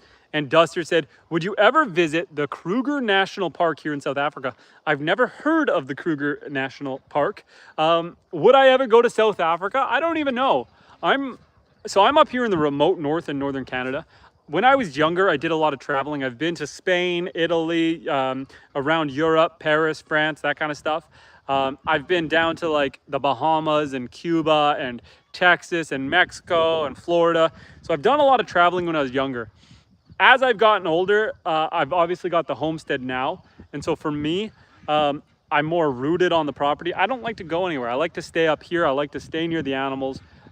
It's a lot harder. Once you decide to settle down and have animals, at least until my kids are older, you kind of lock yourself down on the property, because if I want to go anywhere for, let's say, a week, I need to get someone to come live here and take care of the animals for a week. And it's not an easy thing. If it's not something you're used to doing, it's a hard task to take on. So it's hard to get a farm sitter way up here. At least until my kids are older and self-sufficient, I don't plan to go anywhere. And Duster had said it is 8:09 p.m. for me. Soldier said, go to Eswatini, where they sent Kilmar Abregadero. If you go to South Africa, heard King Mshwati is nice. And I was trying to follow along with that. Fabian said, hello from Paris. Well, hello, Fabian. Thomas says, great channel and videos. I love the info and details. Do you have any concerns about cougars in your area? They are my biggest irrational fear. The reason I call them my irrational fear is a cougar needs to kill about 2 deer a week. On my property, there are deer. I hunt deer on the property, but I'm on a peninsula. And so on my specific property, this lake goes all the way around. I've got 156 acres. There's probably about 5 or 6 deer living in my forest at any one time. Now, if a cougar were to come onto my property, it's only going to stick around for about 3 to 4 weeks before it runs out of food and is going to take off. And so I call them my biggest irrational fear because a 200-pound cat that can hide in a tree and kill a deer is a scary animal, but they're really not going to stick around my property. If they come out here, they're going to get too hungry. They're going to take off to where there's more deer. And Fabian says, are you a cowboy? I do have cows and I am a boy, so hello from your cowboy. Phil, the Swiss Vapor, says, how's it going, y'all? How you doing, Phil? And Duster says, it's a big national park in South Africa that spans from Limpopo, Mpumalanga, and KwaZulu-Natal. Paul said, was that a joke about cougars? I was being serious about cougars. And Heritage Harbor says, what's the law on shooting cougars? Up here in Northern Canada, you're allowed to shoot any animal in self-defense of your property or self. So, you know, if a cougar were to attack my animals, I am allowed to unalive it to protect my animals. Thomas said, Williamson. Thomas, how you doing, buddy? I generally don't give last names because, you know, it's a small world. Paul said, but hello from Justin. And Paul said, he's probably asking about female cougars, the bar kind. Well, up here there are no bars, so the only cougars we have live in the forest. KC24J says, do you fish? What kind of fish do you got there? We've got walleye, crappie, smallmouth bass, perch, pike, and muskellunge, as well as sucker fish and little things like rock bass, which you really don't catch much of. And Facto says, ora! And Soldier says, do you have field dogs or field cats? I have a dog. I've got Lily. She is an outside dog, an outdoors dog. She is a yellow lab golden retriever. Hi, Lily. Do you want to come here? And otherwise, we're going to breed her next year with an Anatolian Shepherd, which is a livestock guardian dog. Hi, Lil. Come on, Lil. You can come here. It's okay. She's hiding on the deck because my wife and kids took off, and so she's eagerly waiting for them to return. I've got chickens just randomly around the yard right now. You know, chickens. My goats are behind me. Here's some goats living their best life.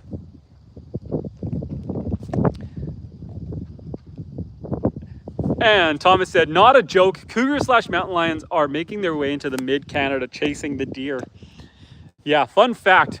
What cougars have started doing in the States is they've started killing deer and then leaving them behind because the wolves chase the cougars, knowing that the cougar is a better hunter. The wolves will chase the cougar, wait for a kill, and then go in and steal it. And so instead of having to fight for their meal, they're just making sacrificial killings, leaving them, go get the next one so the wolves can pick on that one while they're out hunting the next one, which is devastating the deer population across northern central United States. And Soul just said, love that. Duster had said, what's the firearm laws like in Canada? It's not too bad. It's fairly strict. No handguns. That's pretty firm. No handguns.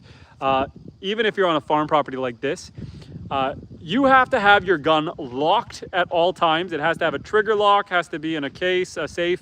You have to keep your ammo stored separately. So here's the hassle. I've had issues with foxes before coming into the fields. But by the time I go to the garage, I get my gun, I take the lock off of it, I go to my locked ammo box, I pull ammo, I get back out here, I'm already down like 3 chickens and the fox is long gone. So it's a lot of hassle. I have a friend who lives similar lifestyle, way up here in the middle of nowhere, off grid. They did not have their gun kept locked up. The police did a surprise visit on their house, did an inspection. He went to jail because he had his gun in the house, not locked up. And we're very strict for gun laws that way. So even though you live in the middle of nowhere, they didn't have a warrant for him, so they weren't really supposed to check his house, but they looked and they saw, and once they see, they can charge. And so, yeah, he went to jail for like 6 months on gun-related charges, even though he had the gun at the house just because he was dealing with coyotes and wolves and bears. you still need to have them locked up. It can be in your house, but it has to be locked up. So it gets a little wild out here. And Phil says, my wife made apple sauce? Apple pie with crumble. My wife made apple sauce yesterday. And Soldier said, sheesh, hope your dog breed turns out nice. And Paul said, man, the guns are so different here in Texas. It's open carry, no license. And I'm talking about open carry, no license. Yeah, up here, I can have my gun on me during the hunting season, or if I'm protecting my property. I can have it for target shooting as well. So I am able to have a gun out here in that sense. But if it's in my house or my garage and it's not locked up, I can go to jail. So you got to be very careful up here. And David said hi. Hi, David. And Simba says, Paul, I love Texas. Cheers to Texas. And so you can't have pistols? No, right now we have a handgun freeze in Canada. So if you currently already had what's called a restricted license, a handgun license, you're only allowed to use that handgun to go to a firing range. And so you actually have to call the police and say, hey, I'm leaving my house at this address and I'm going to the firing range and this is the route I'm taking with my handgun. And that way, if you get pulled over, if you're not on the route to the firing range that you said you'd be taking, you can get arrested and lose your gun. It's very, very strict. Doesn't mean people don't have handguns up here, but legally, it's very hard. And Steve said, we can open carry in Florida now. Heritage Harbor said, what do you primarily farm with? What do I primarily farm with? I mean, I've got chickens, ducks, goats, rabbits, cows. I don't harvest the fields. I let the animals free range.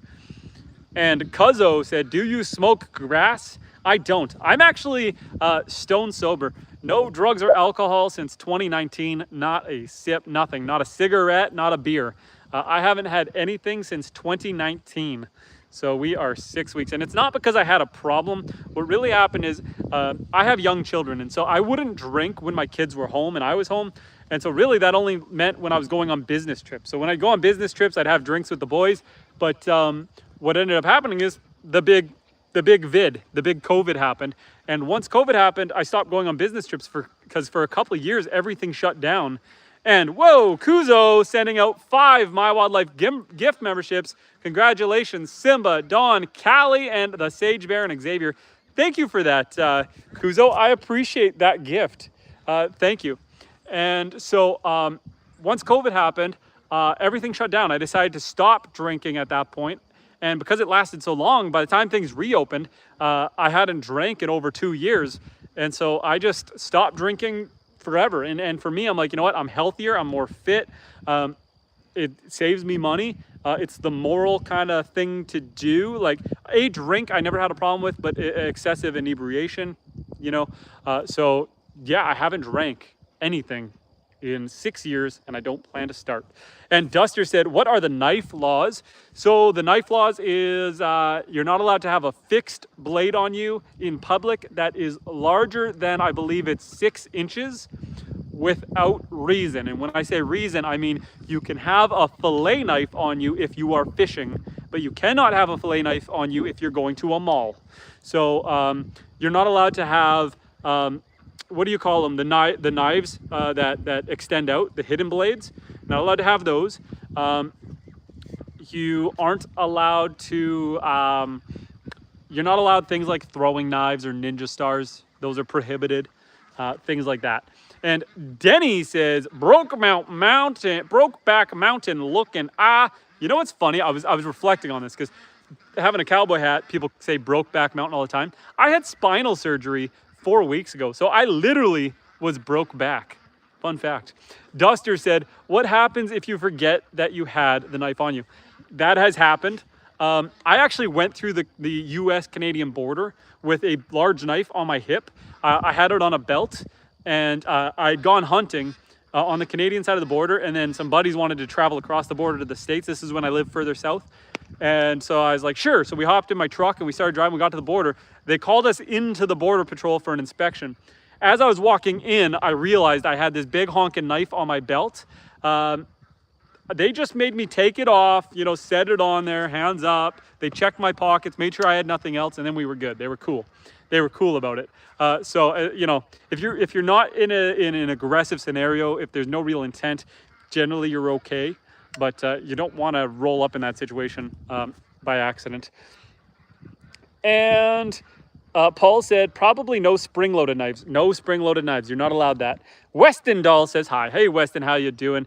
And Denny says, you ever ride bareback oiled up? I bet you'd like to see that, Danny. You want to see my glistening chest. Fun fact, I do have a tattoo, but a large one. But no, I don't have a horse. I don't have a horse. I have cows, but no horse. And Will McKay says, bloke mountain. And the Phil says, no one-hander. Weston says, how are you? Can I meet your dog? Lily, where'd you go, Lil? Come here, Lily. I don't know where she went. Lily. Come here, Lil. We'll take a rain check. If Lily comes out, I will. Oh, come on, Lil. She's coming. She's coming. Come here, Lily. I got you. I got you. And Becky says, sup? Hi, Becky. How you doing? And Paul said, moderators. It's okay. Duster said, so flick knives are outlawed? Yes. Come here, Lily. There's Lily. Don't go across the fire, Lily. You got to come around. You got to come around. Don't go across. It's hot. Very hot. Here is Lily. And guys, another shout out to Kuzo 3D for giving out the channel memberships. Channel memberships give you access to exclusive emojis. It also helps support the channel. And we are starting to do some members only content and some members first content. So thank you for giving the members. The membership also makes your name stand out in green, which means you got priority. If someone asks me a question and their name's green, I gotta answer it. So by all means, guys, thank you to that, Kuzo. And yes, here is Lily. And S says, are you in BC? I'm in Northern Canada, but I'm up towards Hudson's Bay in Ontario. Danny says, Paul is a narc. He was the school hall monitor and a snitch.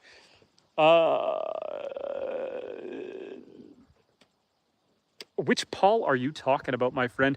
Oh, this Paul. Paul says no larger than 6 inches. Not that. Hey, a 6-inch knife is a big knife. That's a real big knife. And so you can't go out in public with that big of a knife.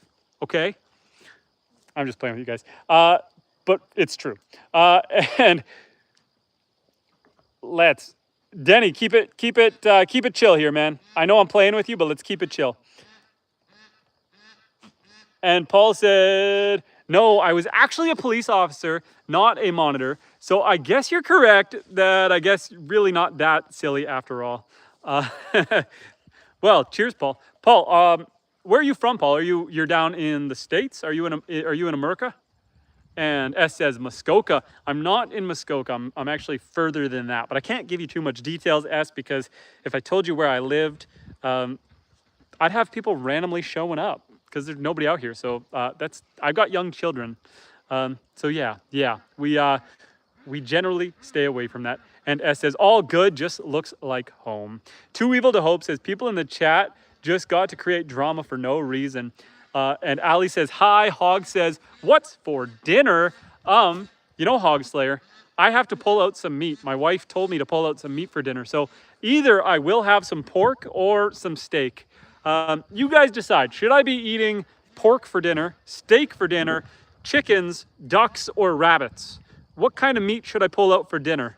We're going to make this a poll. We're going to throw a poll up here so we can get some votes in the chat. I can only do 4 options. What's for dinner? We're going to combine ducks and chicken. So duck/chicken, because it's basically the same thing. Pork, beef, or rabbit. And I will let you guys decide what we are going to have for supper because I need to pull it out of the freezer. The beautiful thing about homesteading, let's tuck that away in the corner for me. The beautiful thing about homesteading is I have not had to buy any meat for about the last, I want to say at least 6 months. We raise all our own meat on the homestead. And so that is super rewarding. I also do a lot of hunting. I probably should have added in there deer because I have some deer meat in the freezer, but we're gonna stick with these options today. Maybe I'll do deer tomorrow. Paul says fish. I don't have any fish in the freezer. I'm the kind of guy that the moment I catch a fish, I eat it. I'm never one to save fish more than a day. I'll save it till like the next day. Like if I go out fishing in the evening and my kids are sleeping, I'll wait till the morning and cook it up for breakfast so my kids can have it. But I've never been one to load up my freezer full of fish. And Duster said, and Paul said, okay, I'm from San Antonio, Texas.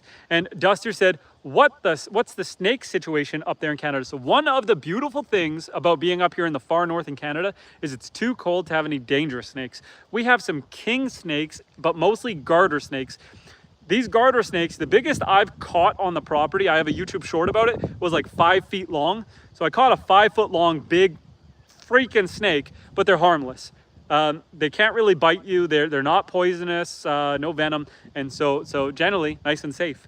We have muskellunge in this lake. So there's a type of fish here that gets to be about 7 feet long. Its teeth are horrendous. They're razor sharp and they face backwards. So once they get you, you can't get away because it kind of locks on. But almost nobody has ever been attacked by one. The only time I've ever heard of someone getting bit by one is when they caught it fishing and were trying to get the hook out. So generally safe. If those things went after people, they'd be like crocodiles and you just wouldn't be able to go in the lake. We generally just ignore the fact that there's 7 feet fish swimming in there because they've never attacked a person that I know of. So we just ignore it and hope for the best. And I am going to end actually, we'll leave that up for a little longer because it's not hurting anything. Jem says, where's the homestead? Right here, right behind us. I mean, in the background, we got some goats. There's a goat over there in the corner. The chickens and ducks are all over the place. The cow is in a far field right now. The pigs are in the freezer. And Midnight says, garter snakes can bite. They can, but it doesn't hurt. My son was bit by 2 at once, clung onto his hand. Troy says, do Canadians have a different name for northern pike? So we'll call it northern pike. We'll call it jackfish. Some people will call them gators, but they're not really gators. The big one is jackfish. People will call a northern pike a jackfish. And Hog Slayer says, favorite thing to hunt? You know what? People would think my favorite thing to hunt would be deer, white-tailed deer, but reality, it's actually probably grouse, partridge. We've got 3 types of grouse. We've got spruce hen, sharp tail, and ruffed grouse. 3 types of grouse. The reason I prefer hunting them is because I can bring my kids with me and we can just go walking in the forest. There's lots of them. And so we can harvest them right in the backyard. Any bush road we go down, anywhere we go, they're everywhere. And I can bring the kids, which makes it 10 times more fun automatically. And Too Evil said, garter snakes are harmless. Their bite is nothing. Fun fact, they let out a stink spray. So when you scare them, they secrete like a spray that's really foul smelling. And so garter snakes, when you catch them, they can make you stink. Just a fun little fact. And Paul said, we have alligator garson. Gars are a crazy looking fish. And Midnight Tennessee says, just had to get a tetanus shot. So fun thing about tetanus, I've had my tetanus shot because I was like everyone else and I thought if you touch rusty metal, you need a tetanus shot. Really, tetanus is from a bacteria that's usually transmitted from horse dung, horse poop in farm fields. The reason they said rusty metal is why you need to get your shot is because a lot of the time people grew up in farms and stuff, and if you left out, you know, some rusty nails or something out in a field in a plank of wood, you stepped on that rusty metal. Typically you did have horses, so the bacteria was present. You can get tetanus, but just cutting yourself on rusty metal. I put this, I don't know if we could see this. I put a piece of metal through my finger, this scar on my finger, and it was rusty metal, but I knew where it came from. I left it out, but it was brand new metal that was left out that you know, I was drilling a hole through. Anyway, I went to the doctor because I had to go anywhere for something else and I had to get them to glue it up. This was like a day and a half later, I had them glue my finger back together. So that's why the scar is so ugly. But anyway, I got my tetanus shot while I was there because I was like, oh yeah, I cut it on rusty metal. So they gave me a tetanus shot. Fun fact, I didn't need it. I didn't need it. Now, I live on a farm, so it's probably a good thing to have because at some point there probably were horses here and so there could be tetanus in the soil. But there's my little rant about tetanus. It's from a bacteria, not actually from rusty metal. And Hogslayer says, I enjoy duck hunting as well as hog hunting. So up here we have no wild hogs because it's too cold. They can't survive. So we don't have any wild hogs. That would be fun. That would be fun. I do enjoy duck hunting. But I prefer grouse hunting. Casey says, have you seen Tom Green's donkey and barn? I have not, although I was talking about Tom Green recently. And Duster said, and currently my local river has Nile crocodiles. That is aggressive. Potato says, I am Buddhist. I am a vegetarian. Well, good for you. I can always appreciate someone who has different beliefs than me and are willing to stick by it. So good for you. For doing what you believe in. And Paul says, so you're not farming crops also? Not right now. I only have 30 acres of field. It's not that much. The rest of my property is forest.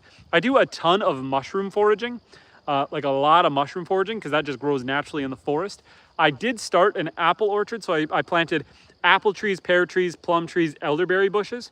And I did tomatoes and peppers and garlic, stuff like that. But next year I'm going to go big on gardening. So next year we're going to get really into all of your fruits and vegetables and go really big. This year was focusing on the animals and infrastructure. So a lot of fencing and building barns. I'm going to build another barn next year, but I should have more time to build the garden and take care of that next year. My back has also been really bad this year. So I wanted to, gardening is hard on the body. And so when you have a bad back, So now that I've had spinal surgery, I'm hoping next year will go better. And Duster said, Nile crocodiles are not small. No, they are giants. Marion Baker says, hi. Hello, Marion. And Paul said, nice. Do you have a worm problem on the pears? I just planted the trees, so hasn't been an issue yet. Duster says, would you do a mushroom foraging stream? I have done a couple, but my forest gets really, really dense. And so it's hard to do a stream because we cut out when we go in there. But check out my long form content if you want to see a couple videos about lobster mushrooms, chanterelles, violet chanterelles, and some other ones. I've got a few mushroom foraging long form guides and tutorials out there on the channel. It's kind of like a side hustle fun project. Paul said, me also, I have DDD, my back. Francesco Avila says, Asian massage can help that back and some other issues. Well now, I actually ruptured my L4, L5 disc, so massage really couldn't help. It blew out and I lost feeling to my right leg, so I had to have spinal surgery to get they had to remove a bunch of the disc. About 30% of my L4, L5 disc got cut out to get it off of that nerve. So yeah, and Paul said degenerative disc disease, hence why I was a former police officer. They call mine degenerative disc disease as well, although now it's only 70% of a disc that's degenerating. So I'm up here in Canada, they don't do artificial disc replacements. So I'm really hoping they get that sorted out, because at some point this disc is gonna fail me even further and we'll need another surgery. But fingers crossed we don't. I'm gonna end this poll that's up, but the majority vote says pull out some beef. So we are gonna have some steaks and maybe some ground beef for dinner. And what are alderberries? It's elderberry. They're like a purple berry. It's a purple berry. They're kind of sweet, like a, what would you call it? Somewhere between a Saskatoon and a blueberry. Francesco says, too young for all that. God help you. Thank you. And Too Evil to Hope says, is homesteading pretty laid back, or do you get anxious? I don't get anxious. I'm not an anxious person. It can be overwhelming if you focus on your responsibilities and chores as work. If you think, oh man, every morning I got to get up and I got to collect the eggs and I got to muck the barn and I got to milk the goat and I got to rake the this and I got to do the that, you can get overwhelmed. But if you think of it like, hey, I get to go collect some eggs and I'm going to go say hi to my cow and muck the barn, and I'm going to go milk a goat and collect some fresh milk that I can turn into cheese. If you go into it with a proper mindset that this is fun and this is why I'm doing it, and if you just go in and milk a goat and collect it and get back in the house, you're not going to have a good time. But if you go out and you hang out with the goats and you give them treats and you pet them and you socialize and you enjoy your time, it's fun. I love it. I love it. But it's not for everyone, and you can get overwhelmed. So you got to take a step back and enjoy the process. And Freshly Wild says, elderberries are nothing like dangleberries. One is edible and one is already eaten. Duster says, what fish species are in the lake behind you? Duster, besides the 7-foot fish, so the muskellunge, we've got northern pike, which also get like 5-6 feet long. Like northern pike are big fish. But then we've got smallmouth bass, perch, walleye, and crappie. Those are the main ones. There's also sucker fish, which are bottom feeders. And Heritage Harbor says, how did you start with homesteading? So we started about 2 years ago. We started with just rabbits. We did that while we still lived in a city. We were doing it in the backyard, kind of hush hush. Rabbits provide a great source of protein. They're really easy to take care of. And so we started with rabbits, meat rabbits. And then we moved out here 2 years ago and we were gifted 2 cows. So we got right into cows. I built a barn, built fencing, got into the cows. And then goats, my wife wanted goats. And I told her, I said, everyone is telling me goats are trouble.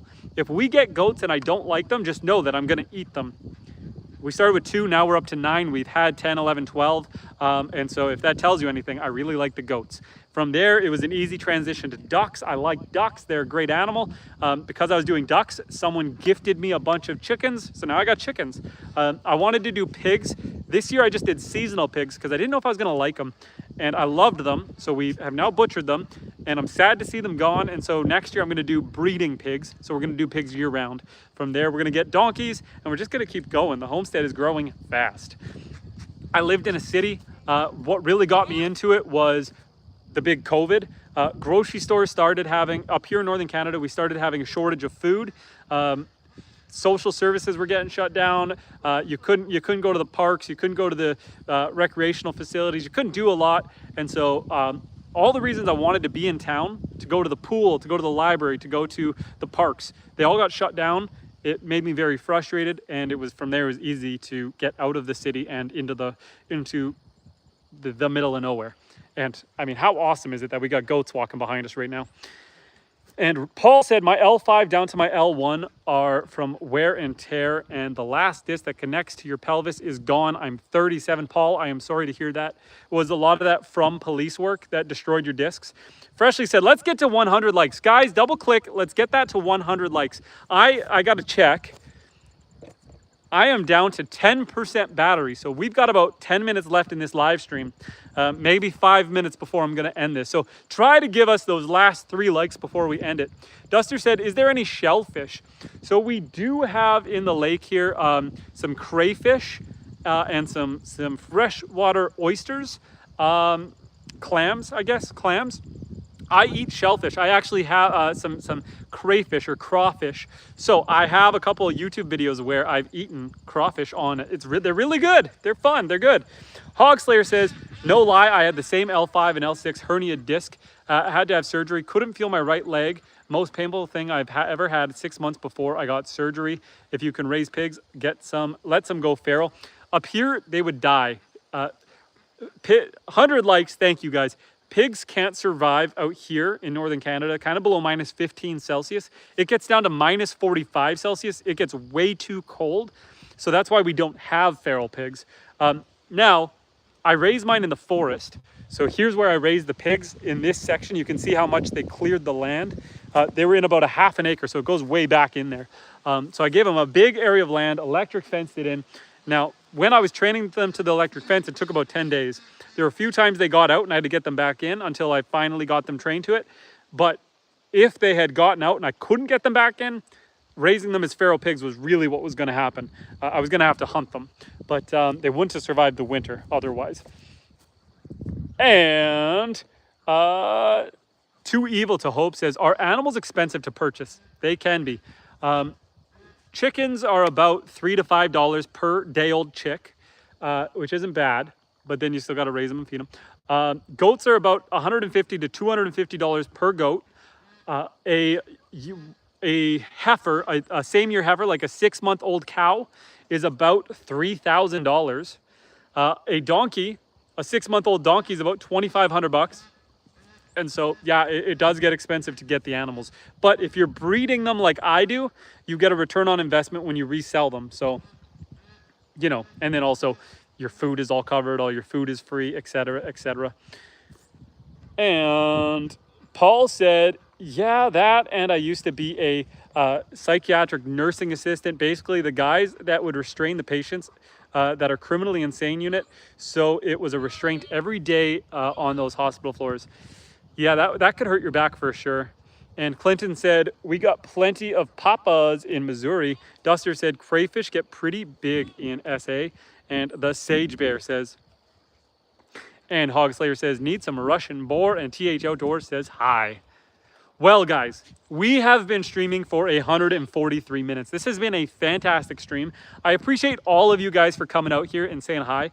We are going to wrap this up. Our fire is basically out, and I am ready to go eat some food and take a break. So I appreciate you guys. Thank you for joining me. Thank you guys for subscribing. Thanks for dropping those likes. Thank you for an amazing conversation.